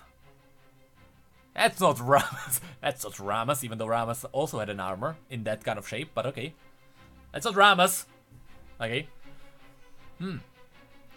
Zuyan slammed into the wall of the amphitheater with a hammering impact that smashed it to spinning fragments of razored glass. Scores of mortal bodies tumbled into the arena, only to be crushed. Oh god! Only to be crushed underfoot. Hold on. By the struggling god warriors, Zuyan hurled Denari from his back. He landed hard on the ground, still clutching the sharpened horn. Thank you for the prime.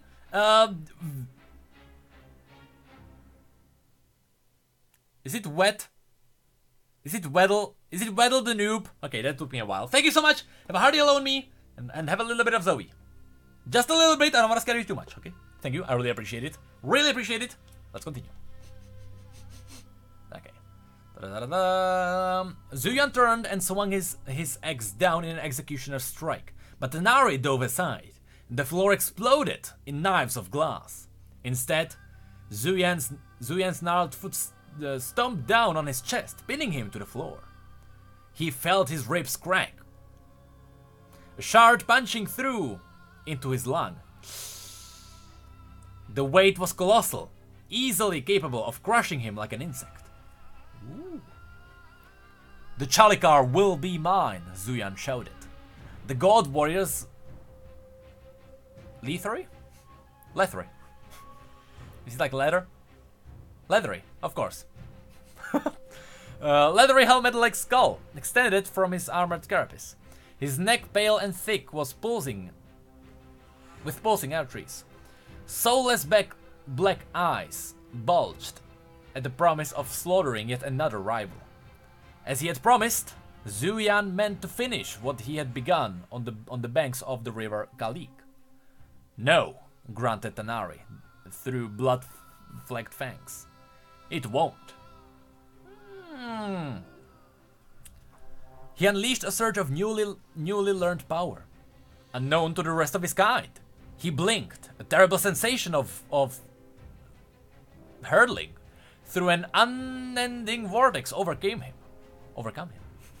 A tunnel surrounding by hideous monsters that lurked just beyond the threshold. What did he do? Did he open? What? No, the void. No. Oh, no. No, did he? Is he like?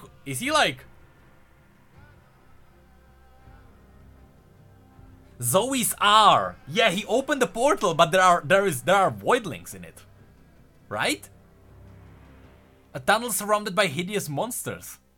Oh no! So Zoe, with every jump, Zoe taught him her ultimate, but that means that Zoe is leaping through the realms of void every time she jumps. Ooh. The sensation leashed a fraction of a second only, but felt like an age. Yes, that kind of makes sense. He opened his eyes, and he was once again atop Zuyan. Oh, as the deadly axe arced toward the ground. A hard bang of displaced air echoed behind him as a fleeting portal closed. So yes, that was okay, a portal. Ooh. Denari raised the bloody horn high overhead and plunged it down into Zuyan's eye. Ah, jeez, I can already depict that. The tip punched deep into the god warrior's skull. Denari's inhuman strength divining the entire length of the horn into the maw of Zuyan's brain. Oh, jeez. Do we have Elf or someone from Discord? So can you ping Silver? Ah, dang it. Silver. Ah, dang it. Ah, what's her name? I always call her Silver. You know, the artist. Can you ping her and tell her if I could get a? She'll know what I'm talking about. A piece of art where just her kind of depicting the turtle Ascended, and then having like a little bit of a close-up with that Ascended having the horn inside his eye. I want this scene to be in the video. Can you tell her to maybe draw the turtle Ascended, and then a second picture with the turtle ascended having the eye pierced by the horn. Okay, thank you. Okay, now.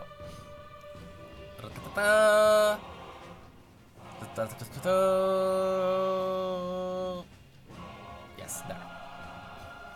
It was a ferocious killing blow, but Zuyan stood still. His ascended flesh not quite ready to admit that it was dead. Denari leapt clear as the towering god warrior crashed to his knees, with the sound of a mountain toppling. Zuyan rolled onto his side, his remaining eye staring at his killer with mute incomprehension. His beaked mouth still moved, but no words came out. Is he gonna take an eye? Is he gonna take his eye? Is this gonna be like Naruto? Because he has only one eye, right? The other eye is a ruby. Is he gonna take his eye? Is this gonna be like Naruto? That's a Sharingan happening. That would be awesome. Denari gulped in breath that heaved in his blood-filled lungs. He heard Misha squeal in delight, clapping like proud teacher pleased at the student's wild success. Yes, obviously, Misha taught him how to do that. Did I call him her again? It's him. Okay. The sound sickened him. Obviously, me too. Even if things had gone exactly as planned, he had suspected that he would have to kill at least one of his brethren.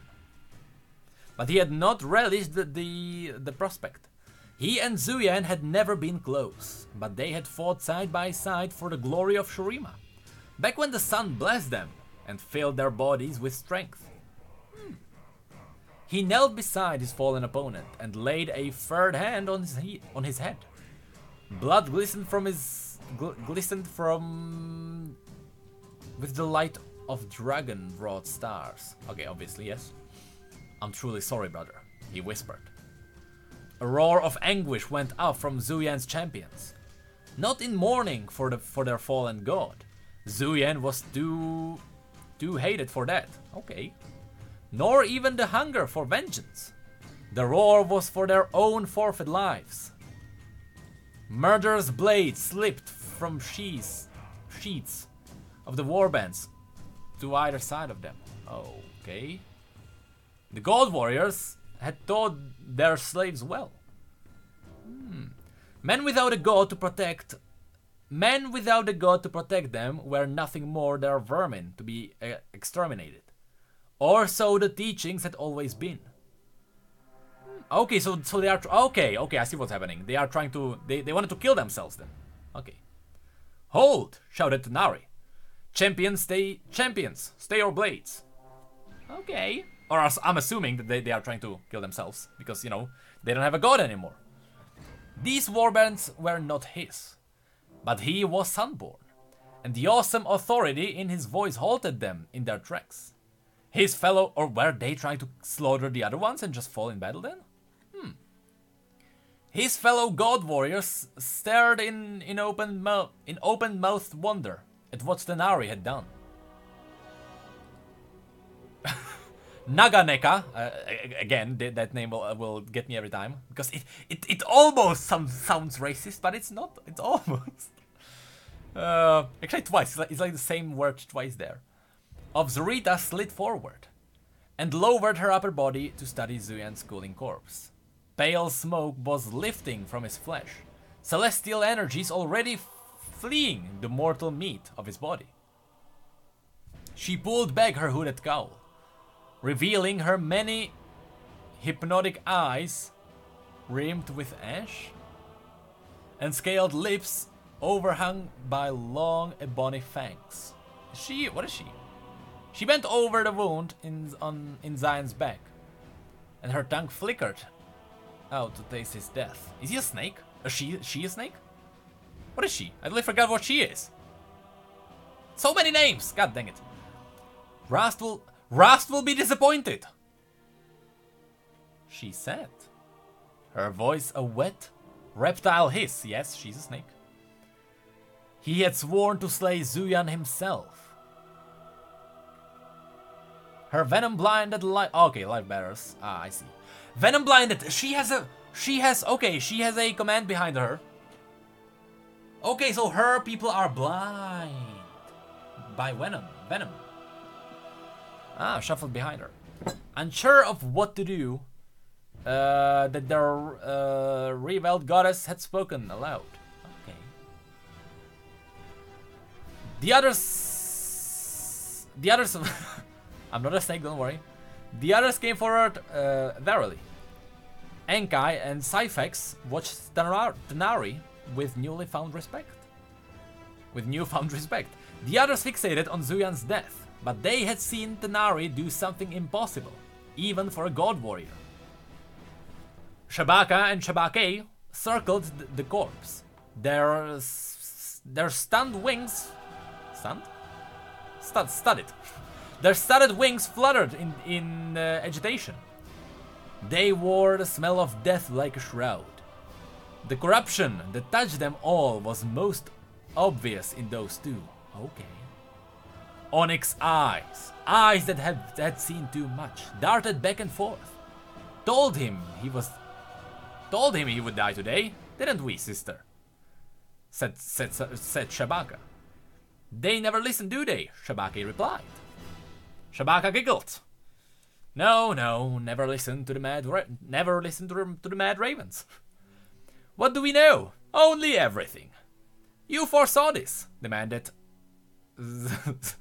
Zygantus. Those two are my favorite. Shabaka and Shabake, I can already imagine them. They are my favorite. Yes. Saw him get too close and look at the horn of this. Told him so, but he just laughed. Not laughing now, is he, brother? No, sister. I love those. I love those two. What else have you seen? Asked Cyphax. The seer twins huddled together, whispering and tossing the small bones back and forth between them. Their minds had not been shattered during the battle to seal the great rift at Icathia. No one, not even a god warrior, could meet the gaze of the titanic entities who watched and dwelled within the abyss without their sanity unraveling a little. Shabake frowned. Future too tightly woven to know. And too many possible outcomes from the now to see any clearer. Shabaka added. Not for sure. All of us may die today. Or just some, said Shabake. Or maybe none. Maybe you kill Denari now, Zygantus, and we all get to live.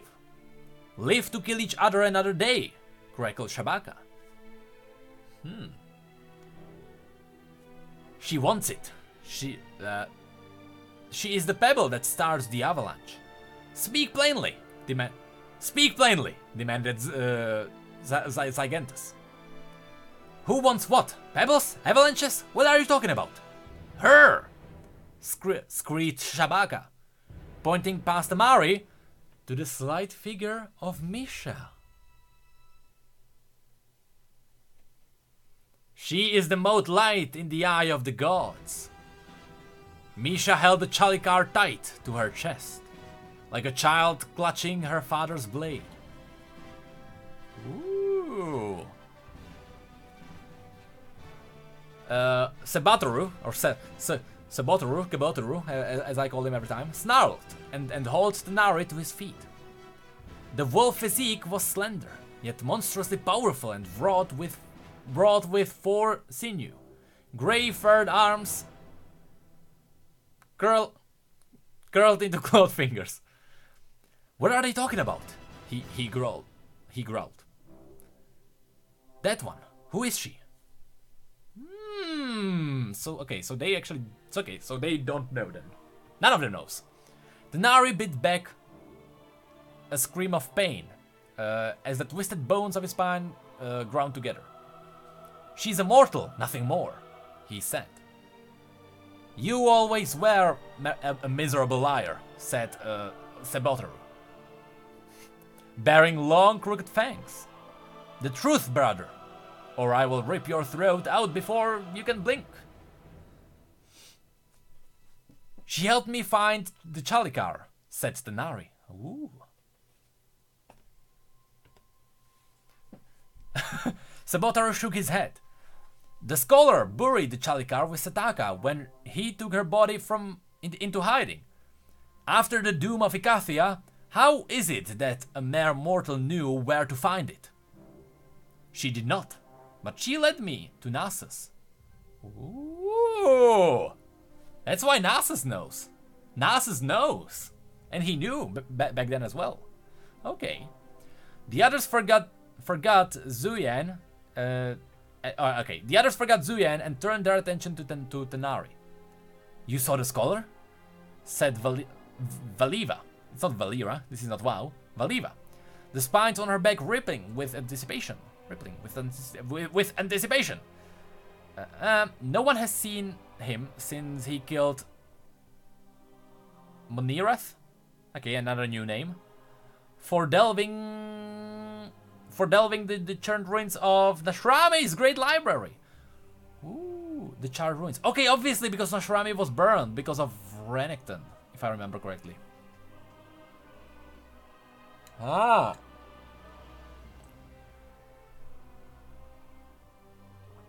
Or was it because of Xerath? What? No, did Xerath burn it? I can't remember if it was Renekton or Xerath.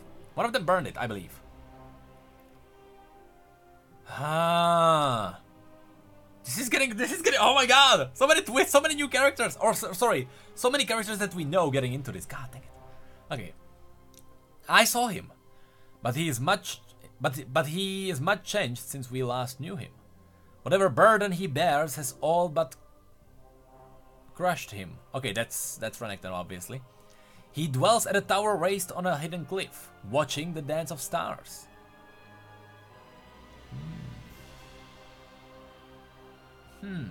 He bade her find me and bring me to his tower. I'm thinking if this is the short story. I believe so. Why you? Hissed Naganeka. Why not any of us? I do not know, said Denari. There are many more deserving of his attention. And you spoke to him? Asked Enkai. I did, said Denari. And he told you where to find Setaka's blade? Yes. Just like that? Spat Cyphax. No, not just like that, Denari snapped, throwing off Sabatu's grip. Thank you! Thank you, Master Noob! 80 for the 100 bits. I will give you a little bit of... You know what? I'll give you hello. I can give you hello, and therefore I will. Thank you for the 100 bits. I really appreciate it. Next time, feel free to leave a message. If you donate anything above 100 bits, you can leave a message behind as well. I still appreciate it. Thank you. Okay. He turned to retrieve the Chalikar from Misha. The power within the weapon was potent and restless. I told him of our war and how we were burning paradise. How we were burning parasite and clawing at one another like animals. I told him I needed the weapon of Setaka to end this bloodshed. Nasus rejected us the moment Azir fell, said Zygentus. Do I say Zygentus or Zygentus? One of those. Why would he help now? He rejected the Sunborn because he saw the bitter jealousies and twisted rivalries that fester in our hearts, said Denari. He has been walking the forgotten paths of this world, wrecked by grief and adrift in memories of his lost brother. But always he is drawn back to the land of his birth. This is cool how all the timelines now make sense. We need to rewrite our timeline then. We need to rewrite it a little bit, just a tiny bit. Denari took a breath, grimacing as he felt the currents of magic shifting within him.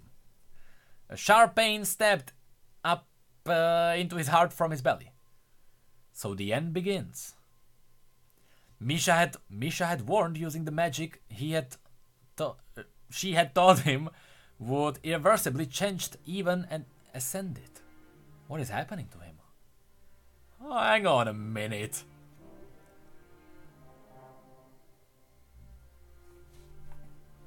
Breaking the fetters that bound the immortal breath of the gods to his human flesh.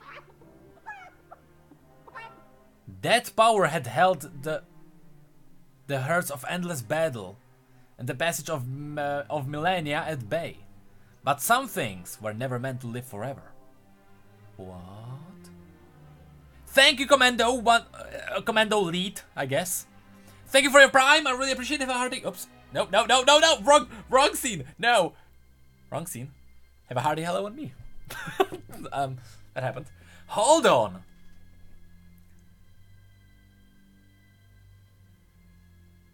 So at this point, they did look like Darkin.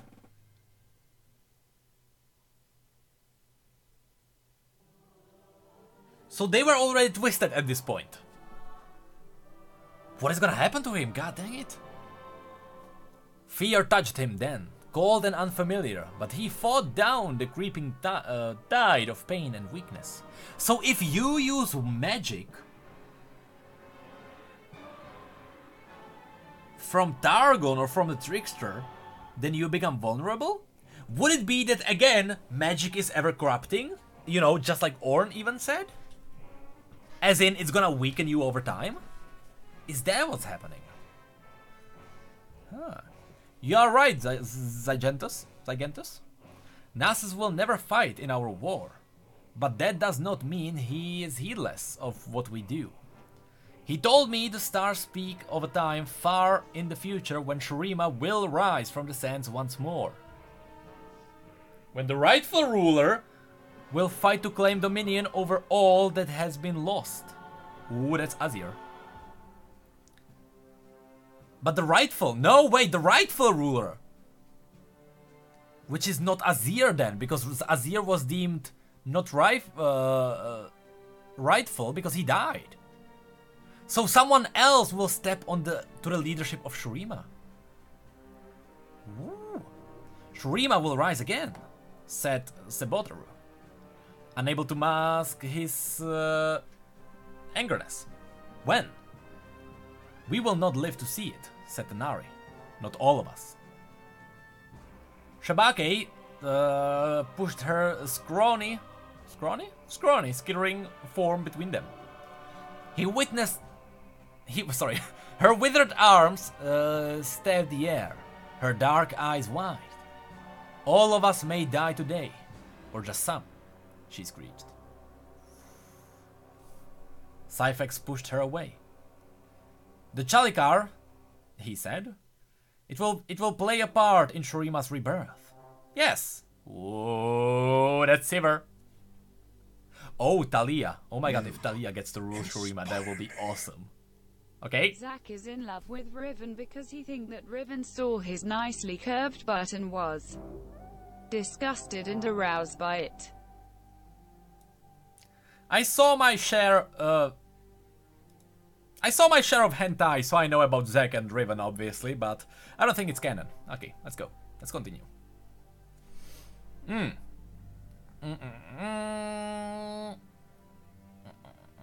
is it? Okay, that's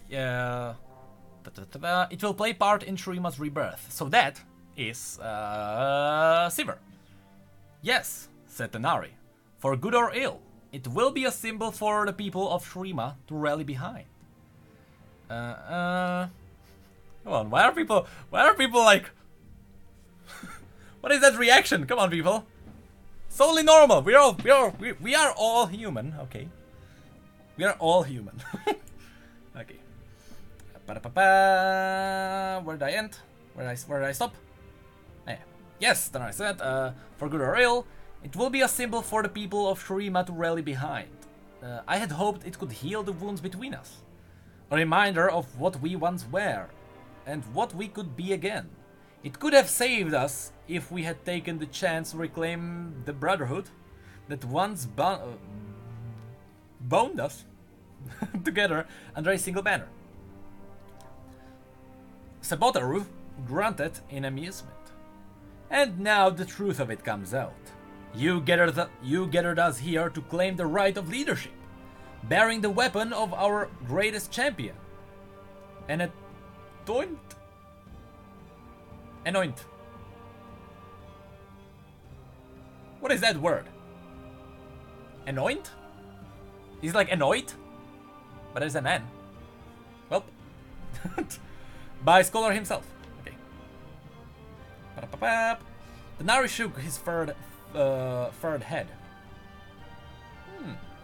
No, I could never be the equal of Setaka or Nasus. Zoe is not the name of the Aspect of Twilight, as her story calls her that before she becomes ascended. It also says that she has been alive for millennia.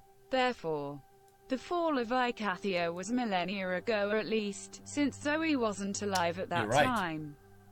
Because of this, Jax must be immort.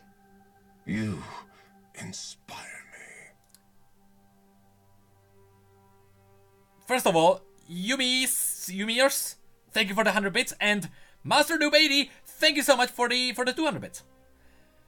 Or 199. You are totally right.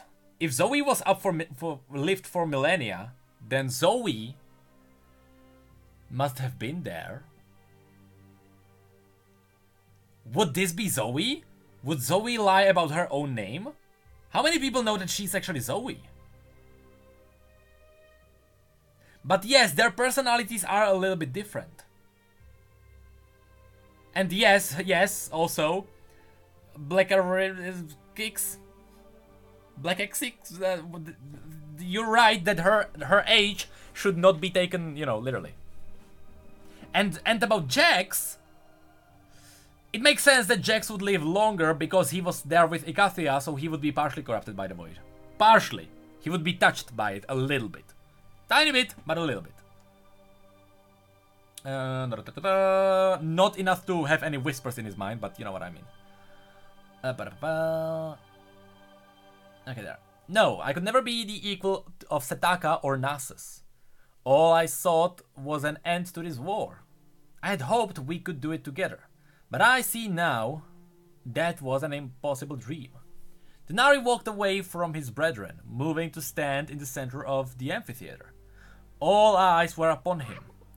8 god warriors and thousands of mortals. What was that? That was a Sasan! 24! Thank you so much for your subscription with Prime! Have a hearty hello on me. How many subs are we on? We are so many subs! I need to check how many subs we actually need now for the next emote, because we might actually get closer. Hold on, you know what? I'll very, very quickly check it. Okay, just in case. I will hold on. Let me very quickly check it.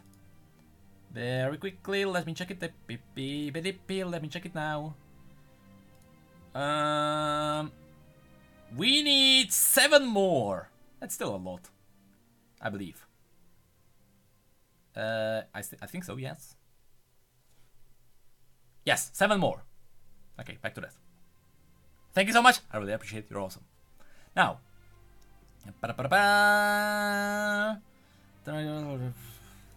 There. The pain was spreading all through him, almost too much to bear. He swallowed, tasting the grit of sand in the back of his throat. Fur was drifting free from his body in wispy clumps. Every movement felt like broken glass was grinding in his joints.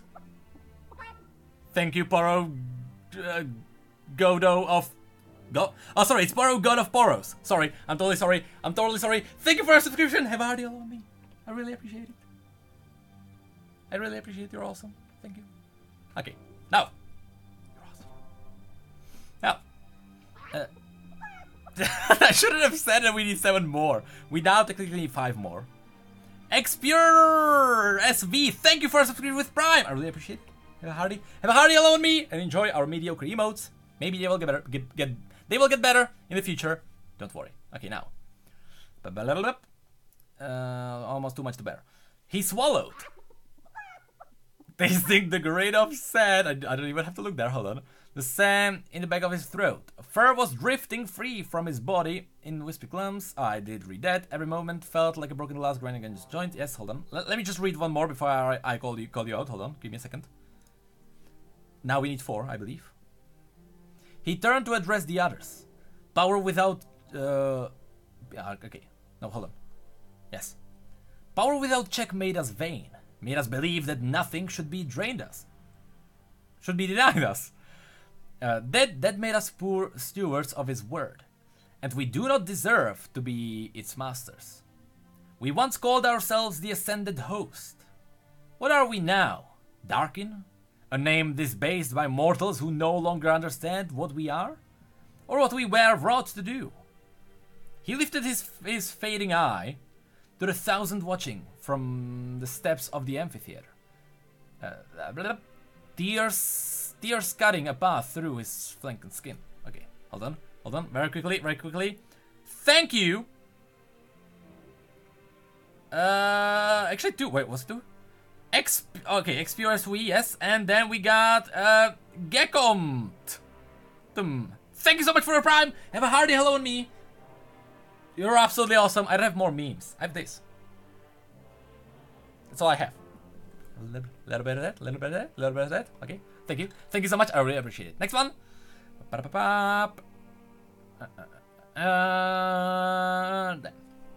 They hate us. And when the horrors of the abyss rise once more, they will beg us. They will beg for our return.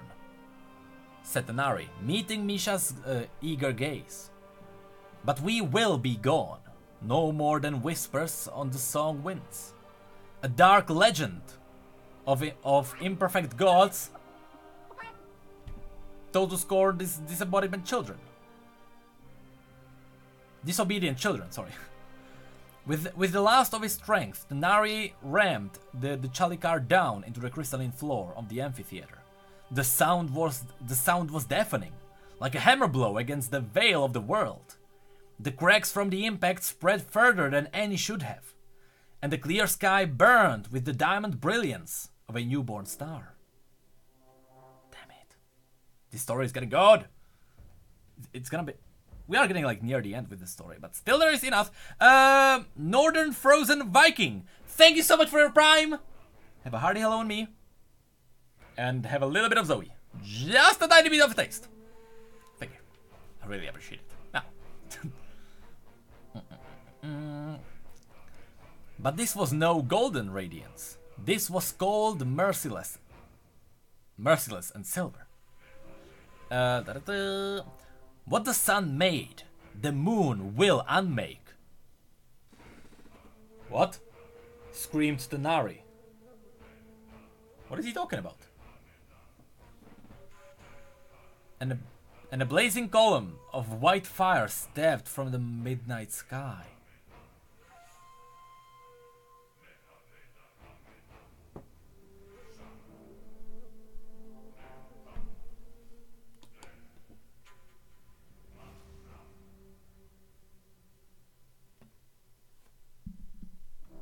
Excuse me?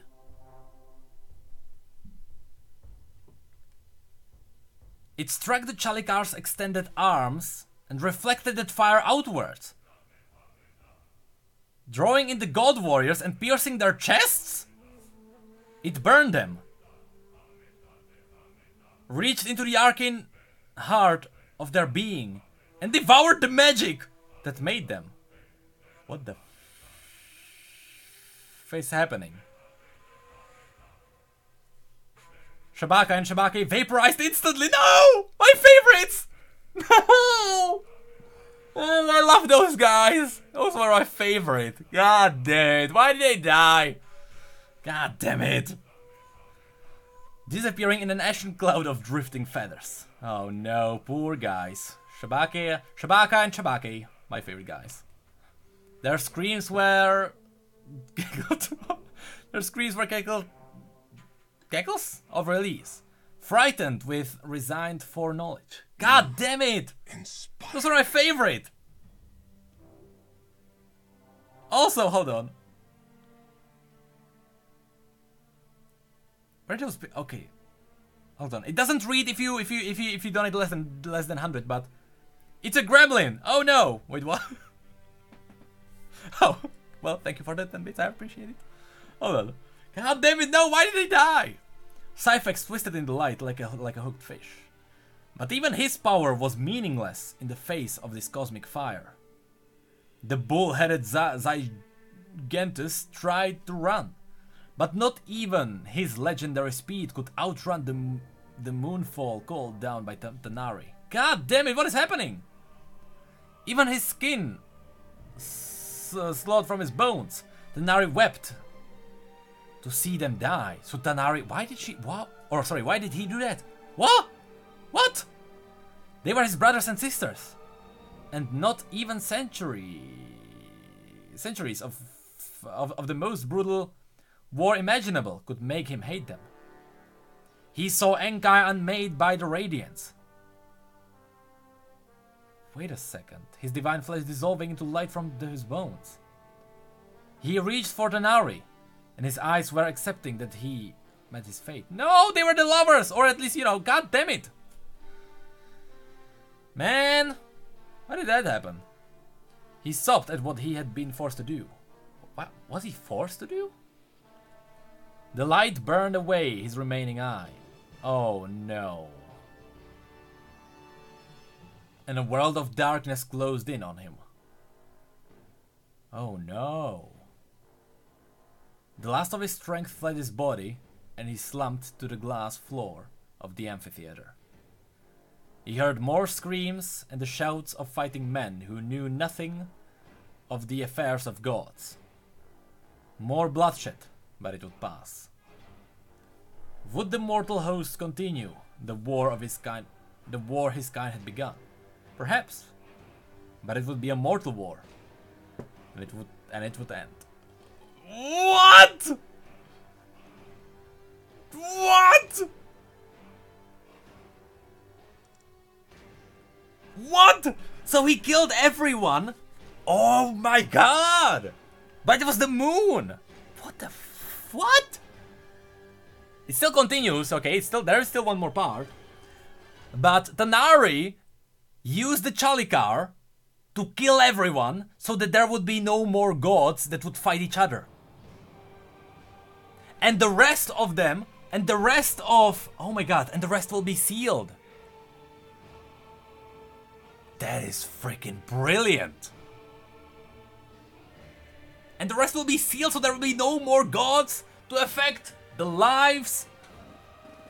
Oh my god. And Azir is gonna be resurrected. This is like, wow, that's a big twist. Okay. And then Azir will come.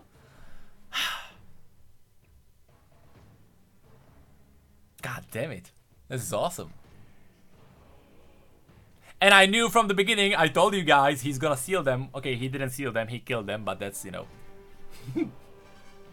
Okay.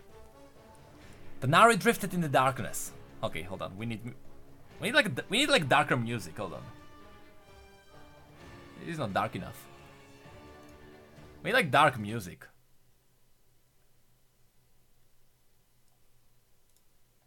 Give me a second. We need dark music for the rest of this. Because it is dark, okay? Now which soundtrack do I want? I want something from my horrors. Now which one is that?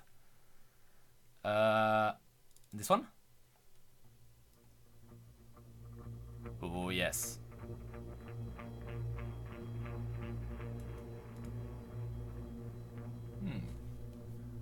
Denari drifted in the darkness, lost in memories of happier days.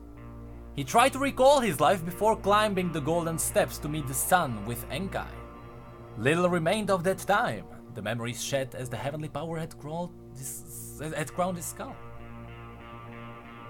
Hey, hold on, you can't see, yes, hold on. Here we go. Sorry. Denari heard footsteps, booted feet crunching over broken glass. He smelled mortal flesh, rank with sweat and decay. They were smells he recognized. His life bearers. Denari lifted a hand, seeking the touch of another living being, but no one took it. Solpe, he croaked. Is that you? Tushpa. Idrimi? Idrimi? Please help me. I think I'm immortal once more. I think I'm a human being. You are, said a voice that seemed on the verge of laughter. Misha whispered to Denari. Are they all dead? No. Naganeka, Valiva, and Sebotaru escaped before the fire could take them. Oh no, I don't like where this is going. But they are pretty weak, so I don't think they will be a problem for long. It's the others, all of them who didn't show up, who will be harder to trap. No, you must finish them, wheezed Denari. Even a wounded god warrior could conquer this world. Trust me, Misha, said Misha. What we did here spells the beginning of the end of your kind. Then we did it. We brought peace. Then we really did. Then she really did laugh. Peace? Oh no. This world will never know peace. Not really. Confused, Denari struggled to rise. But the hard jab of a spear butt to the chest pushed him back. Fudge though! Oh, dang it.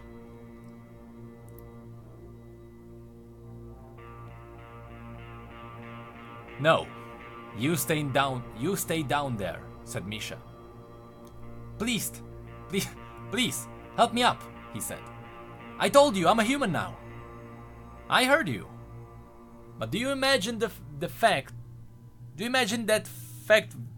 washes away your multitude of sins? Oh no. Think of all the lives you ended. Does being human now mean you're forgiven for the oceans of blood you spilled? Tell me, how many atrocities did it take before you withered conscience finally prickled you enough to act? I don't understand, Denari murmured. What are you saying? Misha giggled, and she suddenly seemed so much younger to him, yet impossibly ancient too. He heard the crackling sound of the chalicar being pulled from the amphitheater floor. I am saying that your death has been a long time coming, Denari, said Misha. Some of you turned out not so bad, I suppose.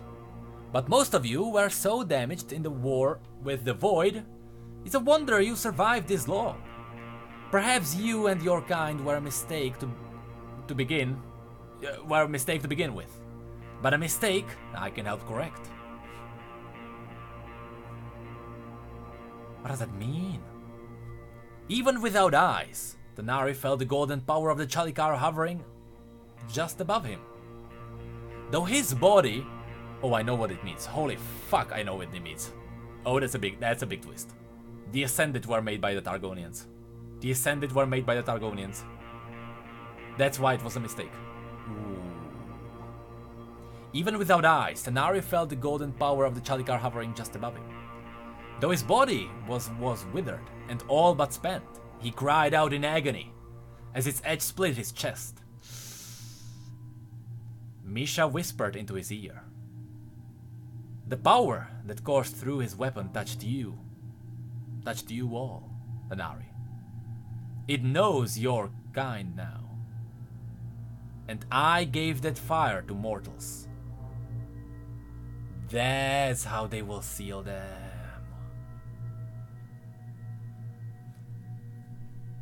Her hands were inside him, and Denari felt his heart being cut away. Felt it being lifted from the cage of his common ribs. Yet still he lived. For a few moments more, at least. Idrimai, she said, handing off Denari's heart. Take this and the chalicar to your weaponsmiths. We will need to take a different approach in dealing with the rest of the Misha post. Wait, what was the old word? She snapped her fingers. Yes, that's it. Darkin.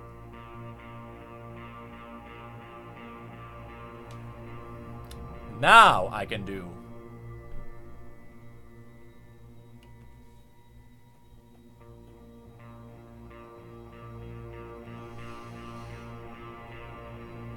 Oh, that's a heavy one. Oh, that's a heavy one. Holy crap.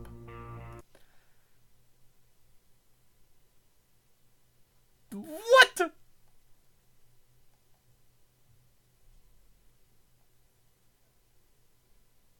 So, yes.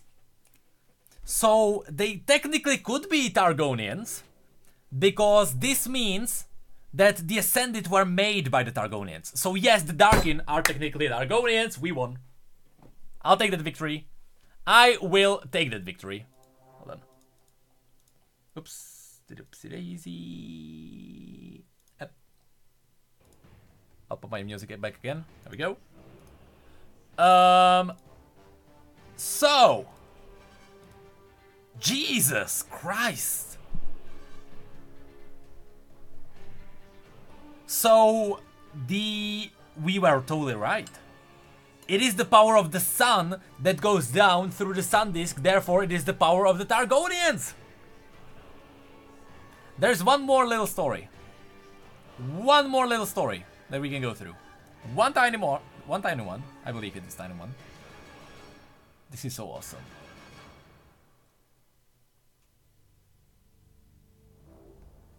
Why are they naked, by the way, in this art? Why are they naked? They just wanna, you know. I kinda, no, I mean, I get it. I get it. But why is Aatrox? Why does he have like perfectly human body and then like darken head? Also, I should probably hold on. I need to free the cat from the room.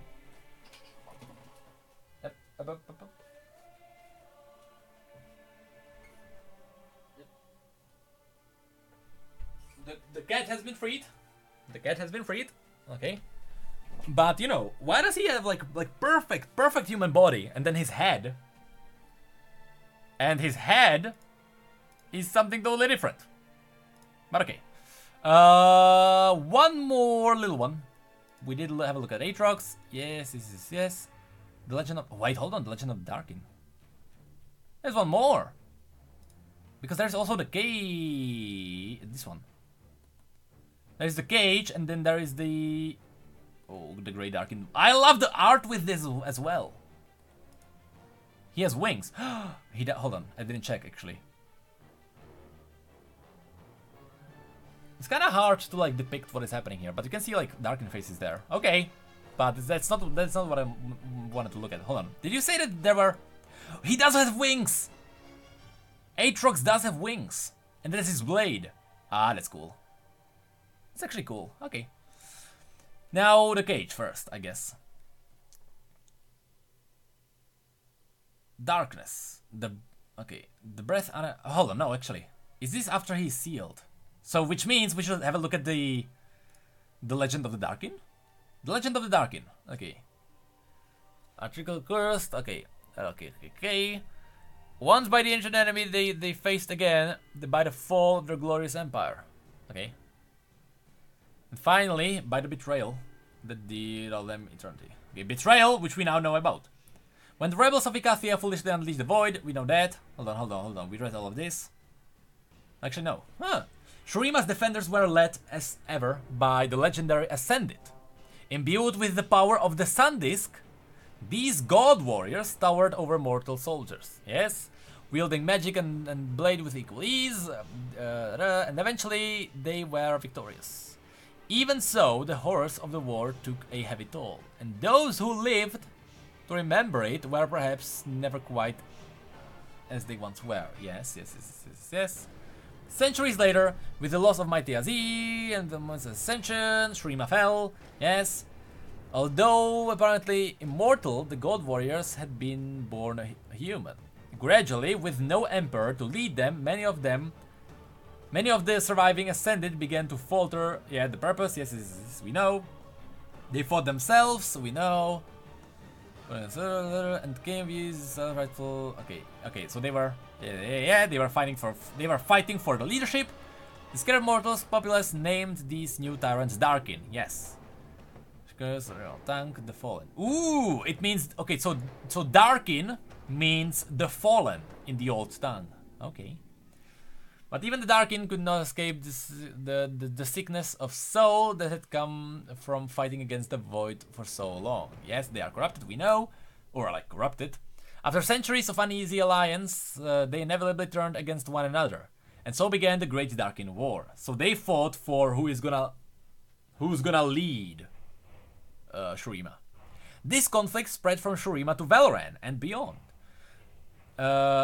The renegade god warriors and the armies they raised were unstoppable. That's why Rast wasn't there. Rast was in Valoran. He wasn't, or at least he wasn't in Shurima. Rast was in Noxus. He was probably conquering Noxus because he wanted to be a king. Woo! Okay. What was Aatrox doing then? What was Aatrox conquering? The Freljord.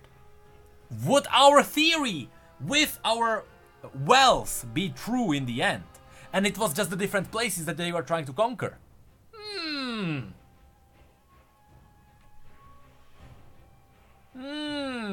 Okay. That's true. Aatrox has heart and Rast has an eye in their weapons. That is true as well.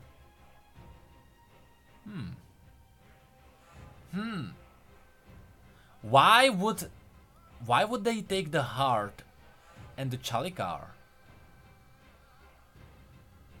Whoa.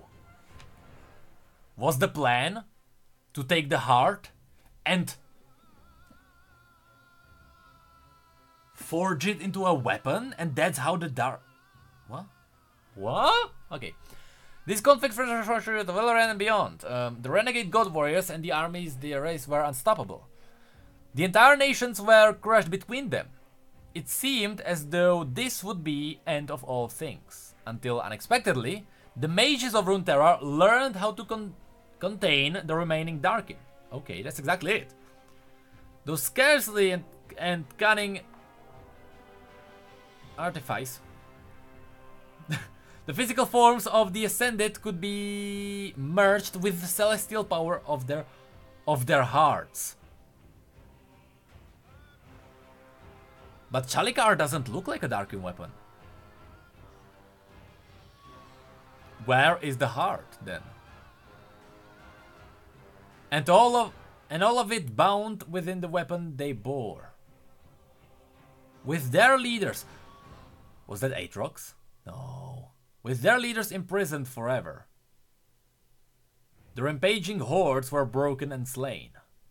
That couldn't be Aatrox, right? Even though it did have the heart. Because it would have to be in Chalikar. What?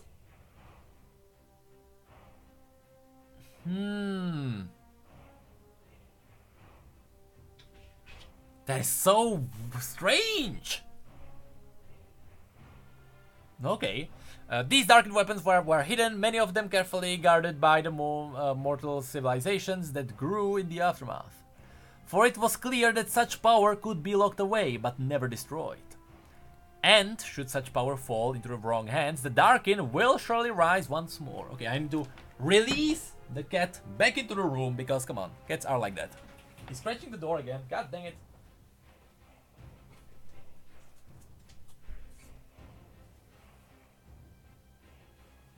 Yeah, he likely pooped. Probably. That's what he does. He runs away, he poops, and he goes back. Okay. Why... Is he gonna jump up? Nope. He's just gonna go around me. He's not gonna do anything. I don't think so. Yep. But... It can't be the Chalikar, yes. But...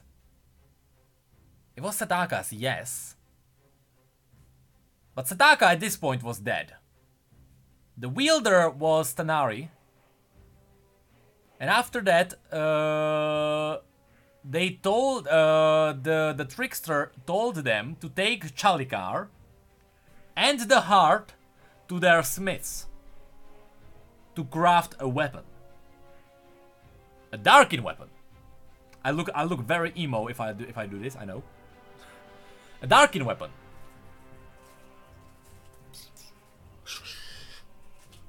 Eddie is just trying to eat everything now. But did it fail? What happened there?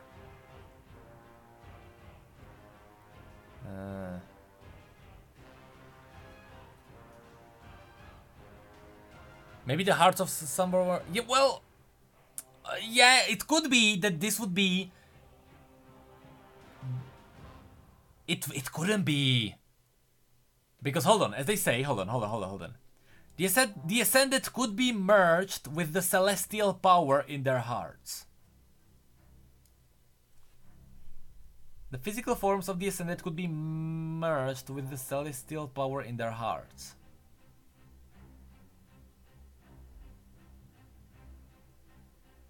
God dang it! This is like something to really think about. Okay, hold on. Let's have a look at the last one. This one, the cage. Darkness. The breath I cannot take plagues me. Who is this? Is this Aatrox maybe? It is an emptiness in my lungs and throat, as if I had stopped mid-breath, and then held my lungs cruelly waiting. My mouth open, throat hollow, unable to pull in air. My chest, the horrible tension to my throat. What is he gonna do? My limbs and muscles refuse to move. I cannot breathe. I cannot die. I forgot the rest of the song by Metallica. I am choking. The pressure builds. Absolute horror? Well, so it goes. The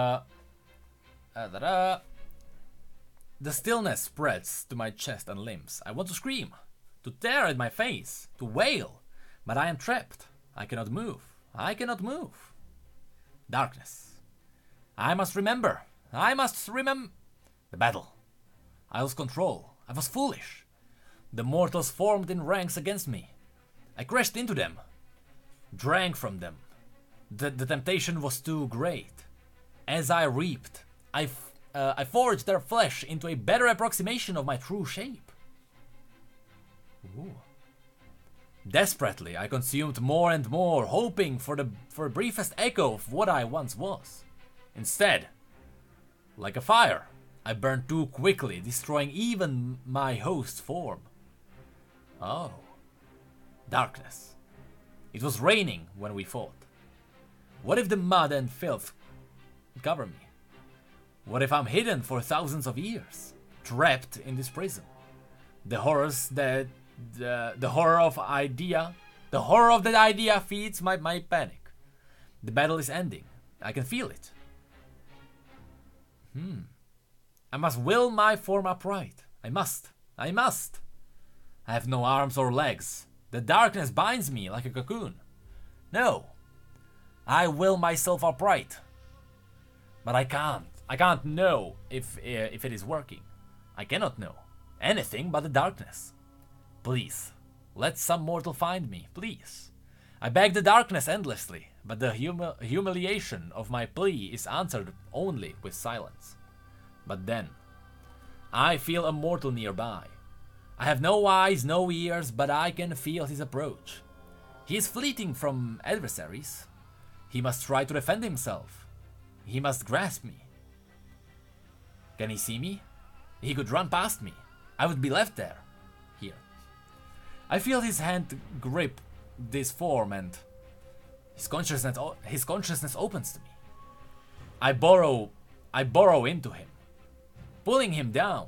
I am like a drowning man thrown into the sea by a shipwreck, dragging myself to the surface by clawing past my fellows. What's happening? The mortal screams. But is silent. Okay, what's happening? The mortal screams. But he is silenced by the darkness. The endless darkness I have just escaped. And I have eyes. I can see the falling rain. The muck. The blood of this slaughtering field. In the front of me stand two weary knights with spears. I cut them apart and drink in their forms, recrafting this body to my needs. They are weak. I must move quickly. I must find a better wielder, a better host. Around me are only the dead and dying. I hear their souls retreating from this world. The fighting has not ended. It's moved inside the city walls. I force my new shape, limping, crawling toward the sound of battle, toward a better host. I roar, but not in triumph, never in triumph. I will drink from that city. I will achieve only a grotesque mockery of my former glory. I was shaped by the stars and the purity of my aspect. I was light and reason given shape. I defended this world in the greatest battles ever known. Now, blood and ichor drips from the stolen flesh as it decays. The muscles and bones struggle, tear, and protest the abomination I have become. I take a breath. No, Aatrox, I say, my voice wet and echoing of the dead surround me. Of the dead that surround me. We will go onward, and onward, and onward, until the final oblivion comes.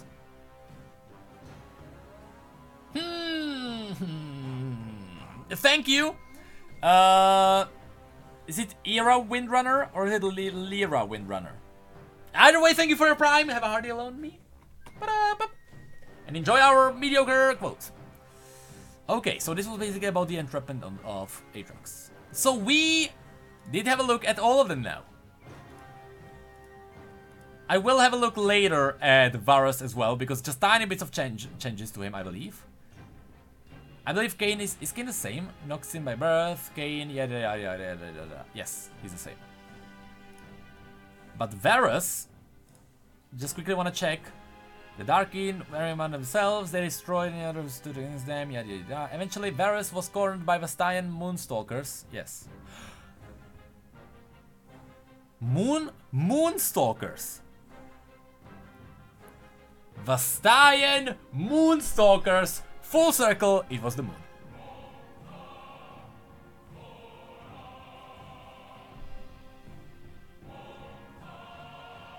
Oh my god! We know that, yes, the Moonstalkers were there in the old version as well. But now we know why it was specifically Moonstalkers. It was because it is the power... Oh my god, oh my god, oh my god, oh...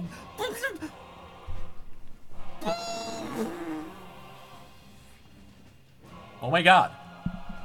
The story said the moon will undo what the sun created. Therefore, Leona and Diana aren't really in battle. It is a balance. The sun creates, and whenever there's something that was created that is maybe not worth the living or being created, the moon steps in. It's a circle. It's not a war. There's no good and evil. Because even the moon is taking away the bad side. And the Moonstalkers are basically those devoted to the moon. They use the power of the moon to... Not decreate. What's the opposite of creation? Create and... unmake. You know what I mean. Destroy isn't like the perfect word I was looking for, but you know what I mean. Undo, I guess. Undo would be the best. But so odd. So they are not in battle. They are balanced. Wow, I learned so much today. It was so good. It was so good. It was Graham McNeil, man. Graham McNeil. What a man. God dang, is that all? Is that everything now? I believe so. Unless, because Aatrox has bio. Is there any art? Is there new art? I want to check out art. If I go to regions, and if I go to... Okay, no, there is nothing new on regions because it will be here. This picture, I need to get this picture somewhere. I need to get the high-res version of that. Also... I need to get the picture of this. What is this? Hold on. What is that guy doing? What is this guy doing? Wings? Spear? Did he like stab an Ascended guy? The Darkin War. When the light of Shurima finally left the world, many of the immortal Ascended found themselves lost. With no emperor to lead them, these Darkin eventually fell to warning among their own kind. The people of Runeterra were caught in the middle. Okay, nothing new. Hold on. Fudge, there's more art. So this is what they looked like when after they battled. Oh my god. God Warriors Unbound. The loss of mortal life had little meaning for the Darkin. Over the centuries, they mastered many forbidden forms of primal magic, crafting their own flesh and armor with equal ease. Okay. That guy has 4 arms. I just realized that. What the heck? That guy has 4 arms. 6 arms. Sorry. What the heck? Over the centuries, they mastered many forbidden forms of... until they were completely unrecognizable as the noble warriors they had once been.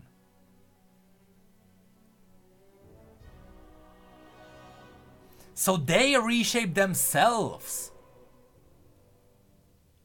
Over the centuries, they mastered many forbidden forms of primal magic, crafting their own flesh and armor with equal ease. So they shaped themselves. Dang! Oh, that's the one. Piercing the heart of a Ascended.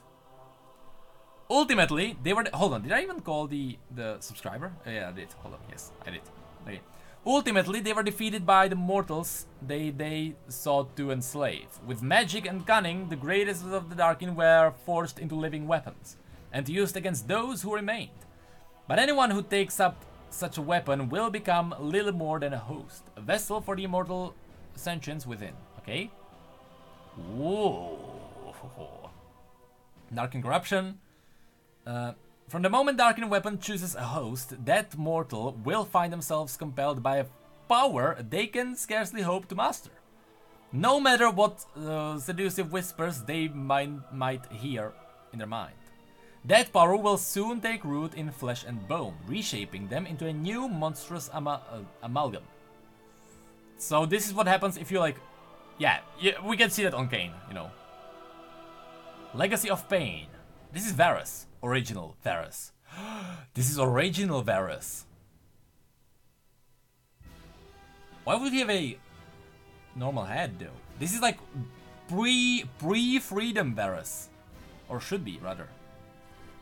A legacy of pain. Though the Darkin's hunger for vengeance is inhuman and eternal, they must overcome the limitations of their new form if they are ever to state it. Memories of who they once were, what they aspire to be, and what they have become, all now blur together in their flawed mortal minds. Okay. Makes sense. Makes sense. Makes sense. That's it. But man! I love this color scheme, by the way. Why aren't Darkin like these colors? Like that, like fiery, like flaming white hot red, like hellfire. I love this. Anyway, so there's been all the lore. We read through all of that, and that took us 3 hours. Well, well, well. Simpsons, if you just arrived and you wanted to say hello, we just read everything. We just read everything. Hold on. Will there be more in the... I will check... Well, I will quickly go through the... Where is Varus? Because from here, I just quickly want to check if it is the same. Because from here on, it should be the same. Now it wants to... Hold on. Follow the queen... Okay, hold on. Where is it? Eventually, Varus was cornered by Vastine Moodstalkers. Yes. In Valorant, they bound him within his bow. Yes, leaving into hell to... By then, the raw corruption influenced the Darkin, as we know. And yet, still the queen chose to wield the deadly weapon in the final days of the war. Okay.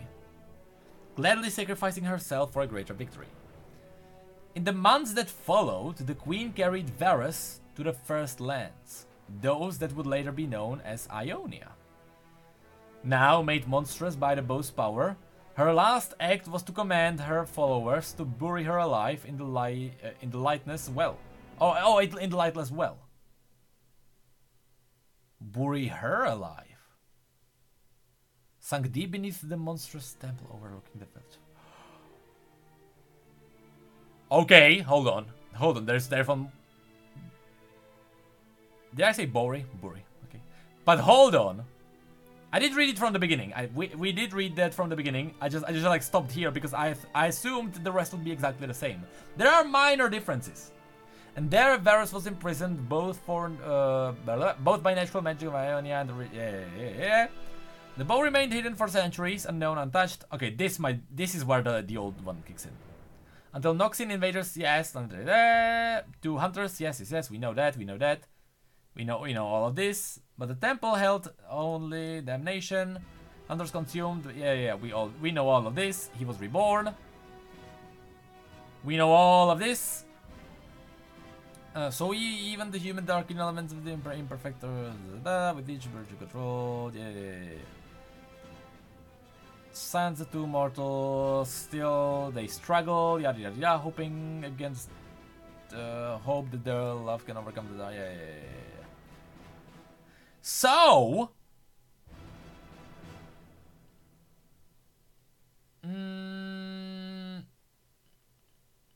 read about the last graph about his current form. You mean the hold on, the 2 beast hunters yada fought against the first wave. Hold on.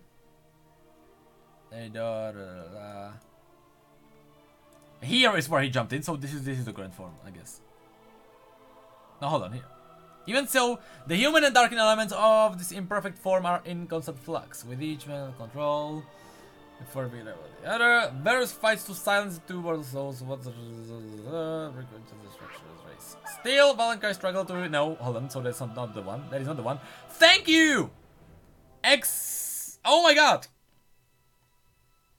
Elysian, I guess. Are you? Do I know you from our Discord? Do I know you? Either way, have a hearty hello. And I like. On top of that. But the temple held only damnation, the wonders, the very matter of their bodies. Oh, wait, hold on. But okay, the very matter of their bodies was unraveled and bound together again to craft a new body. The body of faith-free Varus in imprisonment. What emerged from the well was a gazalt creature, pale and inhumanly beautiful. Part human and part darken. After more than 1,000 years, Varus was reborn. Yeah, like just tiny bits. Oh, yes, so obviously I do know. Oh, never mind. Okay, so it's not the... So I do not know you from Discord. God dang it. Okay. But, okay, so those are just tiny bits of addition in there. But that has been it. You know what? I now want to check if we actually got the